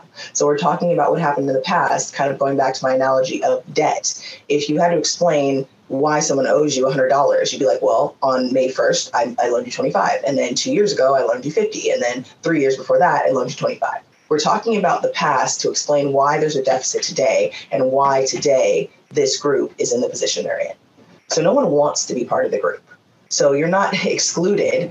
We're just talking about this debt right now. Yeah, I agree. I agree with everything he's saying. It's yeah, I see, but again, isn't it every race or all our minority races have struggled or have faced certain things, but right now, in this moment, Asian Americans are excluded from this discussion, or generally excluded because there's this idea that we're doing well. So sure, yeah, we but they're not, because you're here making sure their voices are heard. Yeah, that's what I want to do. Like, I want to make sure that like Asian Americans are being heard, because I feel like nobody really does that, because our culture teaches us not to do that, and that is why I feel like it's important for me to speak up as well. Round of applause to that last round of applause, just this entire discussion question. I mean, I think, as Amber said and as Asha said, just making sure that all people are like involved in this conversation. It's not just, white people versus, what they consider as threats of their education because of what's being taught from, the racial standpoints of African Americans, Black people, Asian Americans, Hispanic people, etc. Just like it goes on and on. Like we all have to be really rounded in this discussion. And so going off of that and how, race does play a part in this and how, there are these calls from people who don't want CRT to be taught because of them saying threatened about their own race ideals being seen as the enemy. Our interns actually did some research, based on these questions and all that. And based on an academic journal, they found this quote. And it says, quote, CRT challenges white privilege and the concepts of objectivity, meritocracy, colorblindness, race neutrality, and equal opportunity. CRT scholars argue that these concepts act as a camouflage for the self-interest, power, and privilege of the dominant culture in America, end quote. Would you say that argument is accurate when it comes to CRT and how it's being brought up in educated society, or would you disagree? Whoever wants to go first, jump in. I'd say it's absolutely accurate, but I just personally, I'm in favor of color blindness. Like, why can't we just all stop being racist, and why can't we just view each other as humans? And I think that CRT does espouse a challenge to this idea that we should view people based on their merits and not on anything else, or that we should just be neutral when it comes to race, or even the idea of colorblindness. I'm in favor of all of these things. I'm in favor of objectivity, of meritocracy, of colorblindness, of race neutrality, and of course of equal opportunity. But I doubt, or I believe that we are strongly deviating from the original fight for equality here. I don't think this is what Abraham Lincoln or Frederick Douglass intended. I do not think this is what Martin Luther King or even the Civil Rights Act of 1964 intended to do.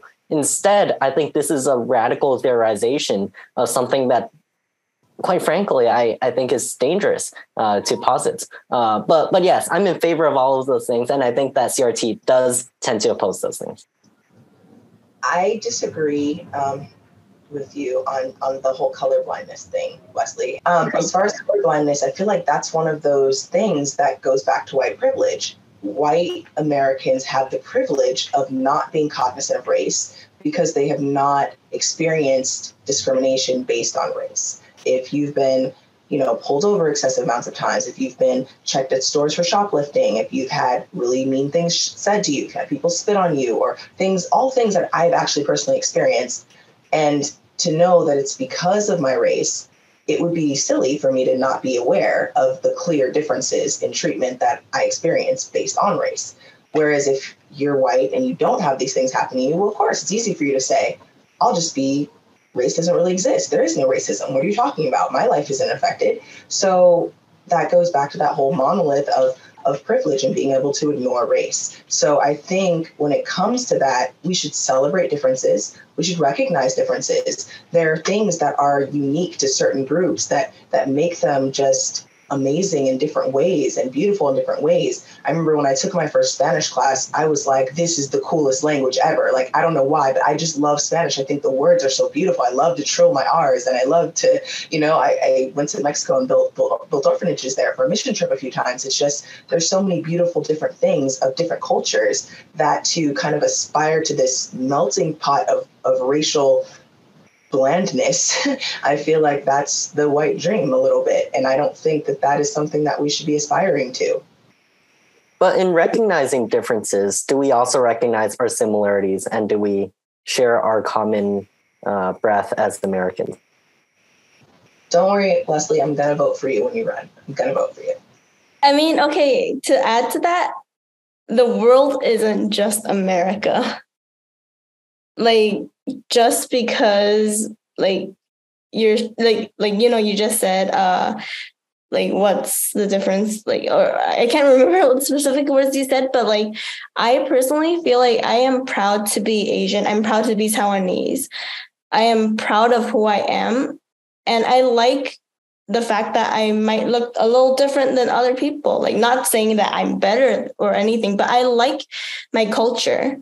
I'm proud of it, and I feel like if we just start seeing everybody as just one, sure, it sounds nice in theory, oh, everybody's equal, but first off, that's impossible.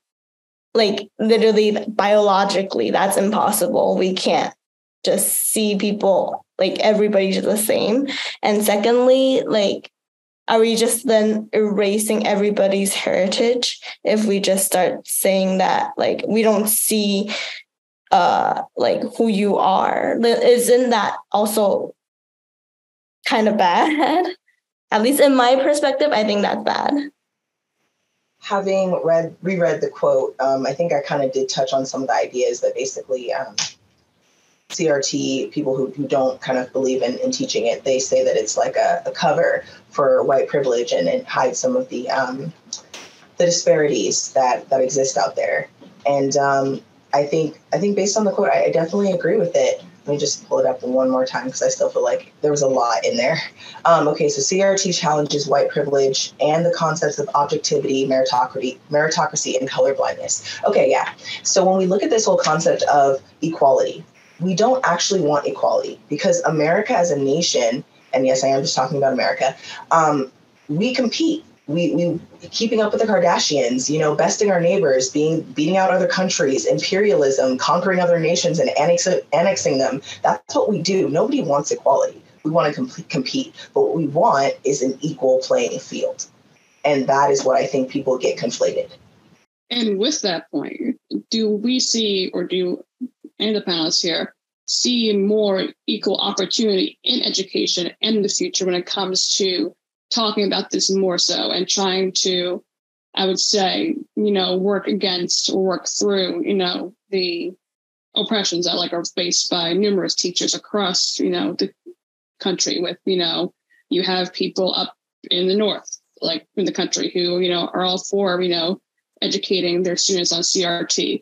And you have the complete opposite down in the south of Florida predominantly, where, it's just being rolled back, the education system right there when it comes to CRT. DeSantis is still trying to roll back race education, especially in the college field where CRT was first predominantly being taught in.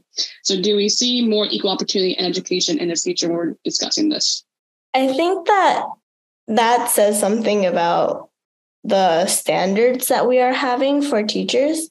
It's if some teachers are saying that are okay with teaching based off of maybe their personal opinions, then that might not be the best. And some are teaching I feel I just personally think that there should be a better standard, or crap, I can't think of the word.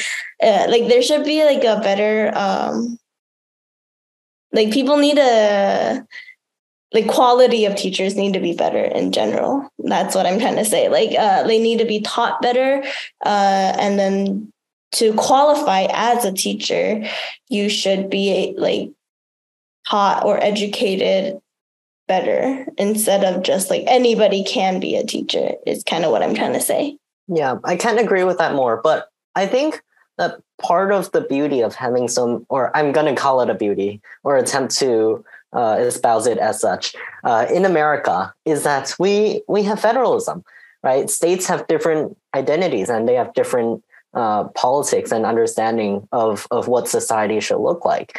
And I personally haven't found the point where our differences become so vast that we can't even call ourselves fellow Americans. But until we reach that point, I think that it's important to appreciate that states like Florida may have different views on critical race theory as Massachusetts or New York. And I think that's just the beauty of our government system. Responding to what Wesley said and your question right now about schools and where it should be taught, I think that question is impossible to answer because it brings us all the way back to the circle of what is CRT, and in terms of how it's being taught, what does that mean? Is it Black history? Is it African American history? Is it the history of slavery? Is it American history? Is it, sociology? That is everything. So I think the consensus about CRT is that it's not taught in primary schools. In fact, you wouldn't really learn about it until after college or in college. So, I mean, it's kind of a moot point, but do primary school children need to learn about Black history? Yes, because Black history is American history, period. Absolutely. And now also on the point of, how divisive CRT is when it comes to the education system in this nation, as I said earlier, and as Wesley also mentioned, when it comes to Massachusetts versus Florida. There was also another state recently that was also considering rolling back race education. I believe it was Virginia or somewhere else on the southern part of the East Coast. How would you respond to criticism that CRT is divisive and promotes what some see as an us versus them mentality? Because I think we've been seeing that come up a lot lately, especially when we're seeing this come up not just in the world of education, but just in our political system as a whole nowadays. Whenever race is brought up, it's always this mentality that's unfortunately brought up, especially also with the point that Amber made earlier. It's even cutting down into, different races being kind of pinpointed against each other when it comes to that us versus them mentality. So how would you respond to this criticism, and how would we essentially work through it? That is a good question, because I can remember acutely, I think it was second grade, having a discussion about slavery in terms of history. And I remember being, I think I was, one of two Black students in my class.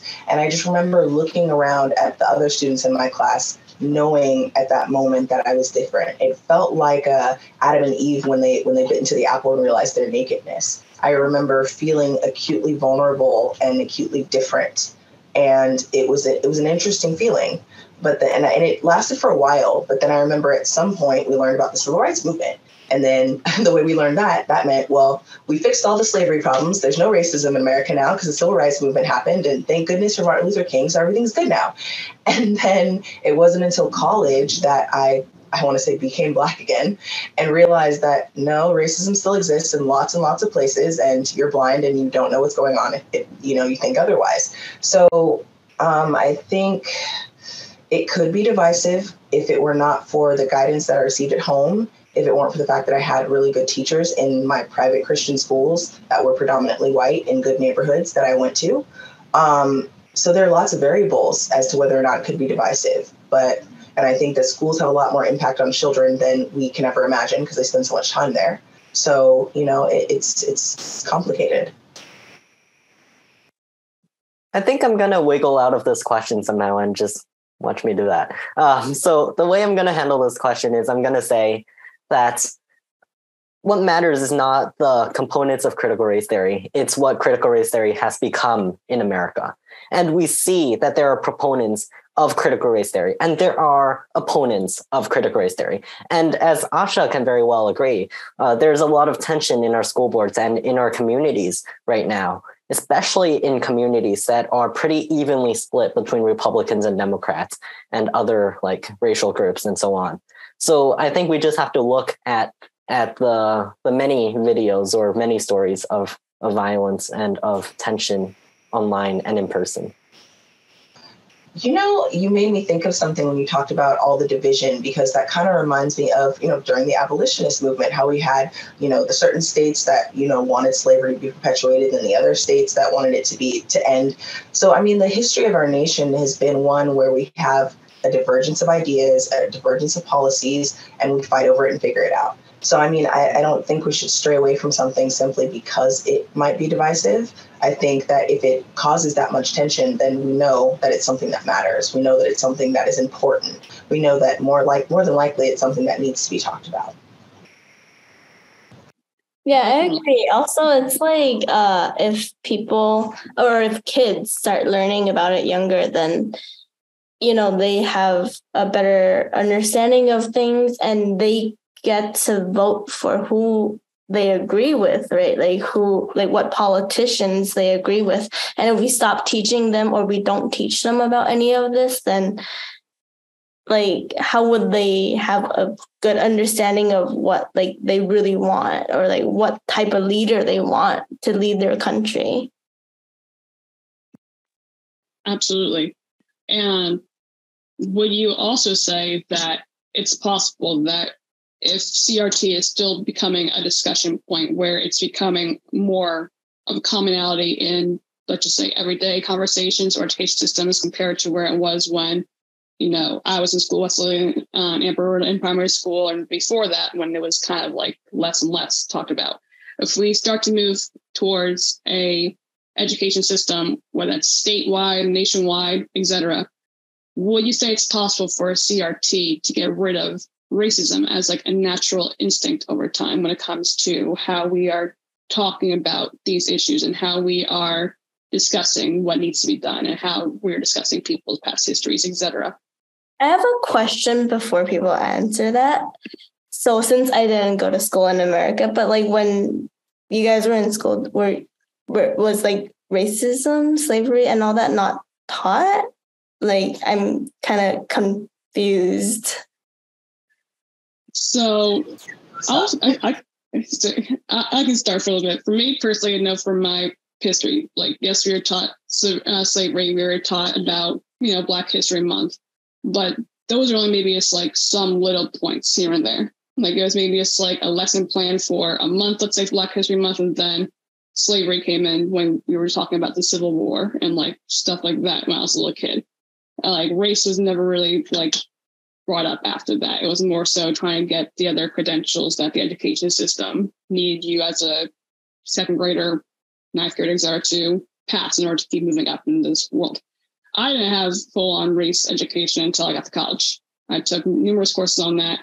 I actually just took last semester a course on educational psychology with Dr. Nia Nunn, who's a really strong advocate when it comes to CRT, especially in schools. I mean, I know I learned a lot about like race, and I wish, like I literally told my professor this, I wish I learned more about this when I was a little kid. It's like I can just imagine, what I would have been taught or like how I would have, perceived, just because I know for me, speaking as, a white American, even though I'm white, I also went to a very diverse school. But there were instances where I would see my best friends who get, racist attacks, like verbal attacks. And at that point, since I didn't have that education time, I couldn't really stand up for them or like do anything to really protect them. So that's why I said then, like in that class semester, I wish I had that education. This way, when those instances did happen with my friends, I could have like stepped up and like tried to help them out and not just have them be again in that us versus them mentality that we talked about earlier. So that was my perception. That was like my education. But I know it varies from state to state and generation to generation. So I know Asha was also going to say something about her education as well. I was going to say thank you for providing your perspective, Jordan, because that was awesome. No problem. Yeah, I think it's actually so interesting that like I learned more about it in Taiwan than seemingly that like Americans learned about it in America. Yeah, I know in California, a lot of school districts have ethnic study requirements for high school, but I'm not sure if other states do that. For me, I did the most learning about it in college. I majored in African American studies with a minor in ethnic studies. And then I think that was when I learned about double consciousness and a lot of the more complex things that kind of explained things that I had noticed but couldn't explain when I was younger. So definitely college. Same thing as Asha, definitely college. I took educational psychology, and then the semester beforehand, I took a class called Intro to Culture and Communications. That's when we kind of talk about the definitions behind racism, white privilege, and how different groups of people conceive those definitions, how they don't conceive those definitions, etc. And so it definitely does become like a really kind of very scattered way of like approaching it when like not every single person is taught the same exact thing, when you have these different voices either, censoring the education so others may not know about it, or, being more advocates for it, and so you can really see like where people are from based on that education that they receive. Definitely. I realized I forgot your question that we were supposed to answer after that question. It was a good conversation. I enjoyed that little midpoint. I have to actually go back to it. Where was it? Oh, would you say, here it is. Would you say it's possible for CRT to get rid of racism as a natural instinct over time? Oh gosh, no, because we'd have to figure out what racism is first. That's first and foremost. And then, like I said, the people that oppose CRT the most vehemently, I fully believe, are those who want the current system to keep working as it's working. They want to continue, overly incarcerating Blacks. They want to continue staying on top dominantly, economically, socially. They want to continue, ending the vote. They want people to not be able to have political, power with the number of people that are voting. I think it's all a big, somewhat insidious scheme that has been allowing certain groups of people to prosper. And I mean, who wants to not prosper or be, any less than they are now? So I think it takes more than a few theories to understand and change the system. I agree. Would you agree or say that requiring teachers to teach CRT, and this goes for not just in the blue states or in the red states where CRT is, either advocated for or condoned, etc. Like this just goes everywhere when it comes to teaching, and actually probably beyond just the actual education system, just, with the workplace, the trainers, as Natasha brought up earlier with the police academy. Would you agree that not requiring teachers to teach CRT creates a false racial innocence when it comes to what's being presented or taught? A false racial what? Innocence. So almost like false color blindness, essentially. Yes, it does. And that's not always bad. And there's a side of me that thinks the problem is that we're going back to Amber's point about we're labeling it critical race theory. If, for example, if we didn't mention anything about the fact that real estate prices in certain areas or the types of people who are able to be guaranteed loans were Black people, if we just taught in this area or this group of people, this happened and this is why they're here, if you could present the information objectively. You could present it without coloring it as a race issue. You can just present the facts. And I think that is one way where we could allow children to not feel so much pressure to believe that one race is dominating another, or one race is, aggrandizing another. We can just give them the facts and allow them to develop their own critical thinking skills. And I think that is an approach that we might consider. Yeah, I agree. I feel like a lot of times also now that when I'm reading like the news, it's always like this happened to a Black female or like Black woman, or like it's just like the race is always so emphasized in like the titles that we're reading. But when you actually read like the content, it might not even be really that relevant to the race, but it just seems like a lot of times people just keep wanting to emphasize like race versus race. And I think that is it's not like, it's gonna just create more problems. And when it comes to school, I feel like, again, like I don't want to use the word critical race theory, but I feel like, so again, I think it's important to let people know that there are differences, or like let our kids like know that there are differences, but it shouldn't be something that we're like shoving down their throat. Like, this is something you must believe in, but like just teach them in the like factual type of thing, and, teach them critical thinking, let them make up their own minds about what they think about it. That's my opinion. Definitely. I think that's also what Wes was saying earlier when he was talking about how children, they can read both Karl Marx and also another, the name is slipping my head right now, but that we do have access to. So Wes, what do you have to say about this? Yeah, I did say that I agree, except it's not a false racial innocence. It's a true racial innocence, because I don't necessarily understand how an individual an individual, first of all, only carries his own burdens, right? He's not responsible for what his great-great-great-grandfather did. And I think that, the people I play soccer with, white or black, I just don't see any racism there. So by not teaching critical race theory, it does allow for an element of racial innocence, except when you are actually racist. Then, of course, you aren't racially innocent. You'll still feel guilty subconsciously. But nonetheless, I do think that the basis of the question highlights that critical race theory does cause this divisiveness, and the lack of critical race theory does lead to racial innocence, especially for those who aren't actually racist. I have to disagree with the statement that it causes racial divisiveness, because, like I said, it goes back to the whole thing about things being true, things that happen, things being part of our history.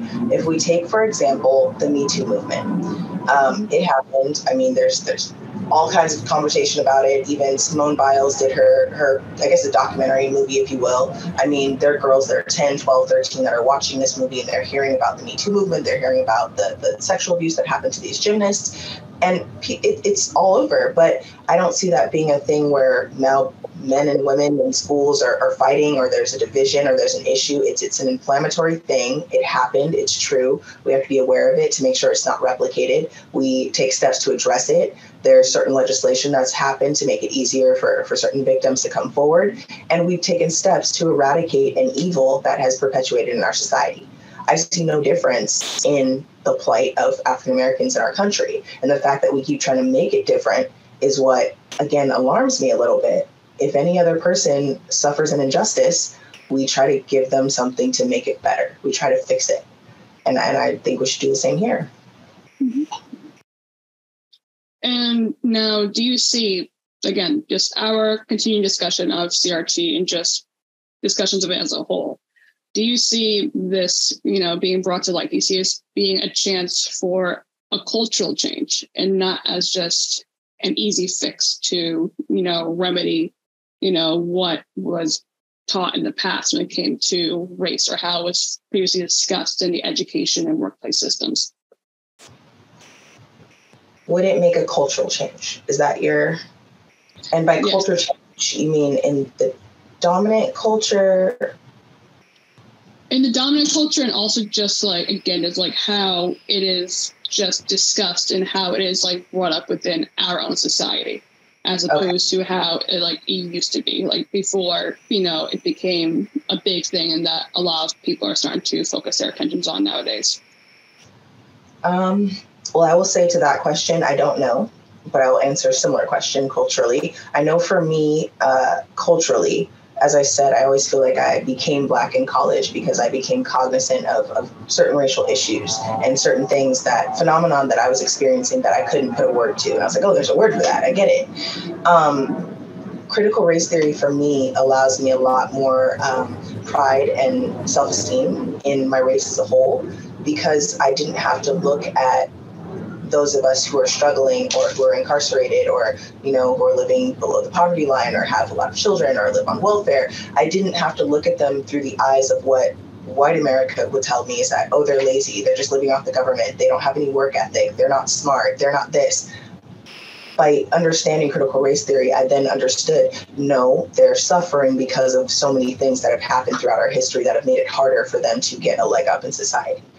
And I think having a reasonable and logical explanation, it both gives an understanding of why these struggles are happening, and then it also gives you hope in understanding that, well, there's certain things we can change that can help fix it later, that can make it better. It gives you a view of hope, if you will. And for me, that was really critical.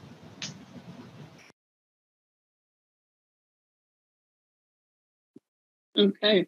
So, and that was a great response to that. And so, going off of that and just our entire conversation that we've had so far, and just kind of start to wrap this up now, close it back, make a little bit more of a full circle.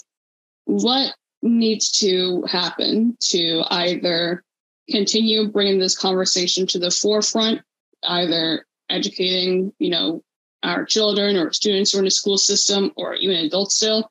What needs to be done to really start to address this issue head on and in a real critical approach, but also an approach that really does, highlight the true work of CRT and not what the misconceptions are around it.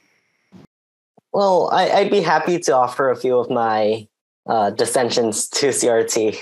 Well, for one, I think that it focuses on the basis of racism in America being inherently racist policies to benefit a certain group, when in fact, I think the opposite is true. For example, if we look at, colonial American society, I think that they had a standard understanding, a standard European understanding of the time that, for example, the curse of Ham, that the line that in the Bible, that the line of people that eventually became the Africans were innately worse off or destined to be subjugated. So that's the racist idea. And using Ibram Kendi's framework, that idea would have been used to justify an already existing racial policy.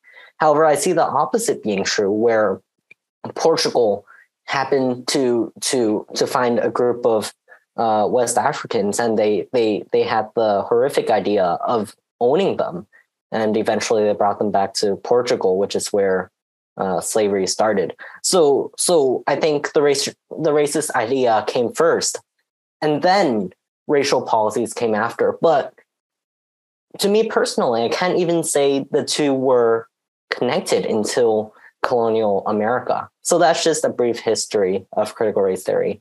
And I'm sure Asha has a different take to it. No, what I was gonna agree with you on was that you said that it was inherently racist, or the policies were intentionally racist. I agree with you that they may not necessarily be intentionally racist. The purpose of the policies, I believe, was usually economic or social or political. And it was just a collateral consequence of a number of these policies that it ended up that way. And of course, the first one I always think about is that whole the Dred Scott decision and the whole 3/5 of a person thing, because everybody thinks that, for example, the part of the Constitution that it said that, I guess, you get 3/5 of your racial group that will add to your the number of voters that were qualified in order to pass some legislation. Everyone thinks that it meant that they were saying that African Americans were 3/5 of a person, but what they were actually saying was that because the population of slaves in the South was so grand that they were only allowing them to count 3/5 of that slave population towards their total vote. If they hadn't done that, then the legislation would have passed and we probably still have slaves today. So it's like that was a tangential thing that on the one hand, you're like, oh, you're calling slaves 3/5 of a person. No, we're not. But there was a greater goal at work there. So I do think you're right. They may not be intentionally, but collaterally, if they are, we need to address the issue. Yeah, I have to agree with Asha for that. Like, I think that maybe a lot of times it's like, it might not be intentional when people are coming up with a new policy. It might be like influenced by what the cultural norms are at the time. We need to address, we need to look at the consequences of it. Like, for example, what certain population is primarily being affected by this specific policy that we just came up with. And is that right? Is that not right? These are always things that as society moves on, as we improve as human beings, even these are things we need to talk about and potentially change. I always kind of also feel the Constitution, again, I think the Constitution is it's great. It came up, we built the whole nation based on the Constitution that we wrote, but it did happen. It was written in a time that was very different from what it is currently. Technology has improved. A lot of things has changed. So I feel these are things that should continuously be talked about and should potentially, we should be able to keep changing, the amendment, the ability for us to have amendments, that's great. But I feel it might not, it doesn't happen frequently enough to keep up with the changes that have happened throughout time. Absolutely. And now to kind of close this discussion for now, because as Asha said earlier, we could definitely have numerous podcasts surrounding this, as there's so much more to talk about and to dissect, and we probably will, because I actually really did enjoy this conversation today. I think it was definitely really beneficial. I know we're going on. They were closing in on just about 2 hours of this recording and this podcast, which I think was beneficial. All right. Now, Amber and Wesley, I'll also give you the floor to kind of give you your final remarks, closing out, a little shout out to your social media handles, just because of this really, as Asha said, thought-provoking conversation. So you have to be rewarded for that. Yeah, it was definitely a really intriguing conversation that I had, and I enjoyed being challenged for certain things that I believed. I'll drop my LinkedIn, I guess. It's just, you can find me on Amber-LUO, and yeah, feel free to connect with me. Perfect. And Wesley, I'll give you the floor.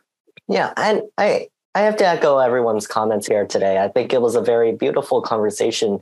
The fact that people with different views, with different backgrounds, could be gathered together to have a discussion on a pretty contentious topic. And I think that's reminiscent of the work that our national conversation is doing here.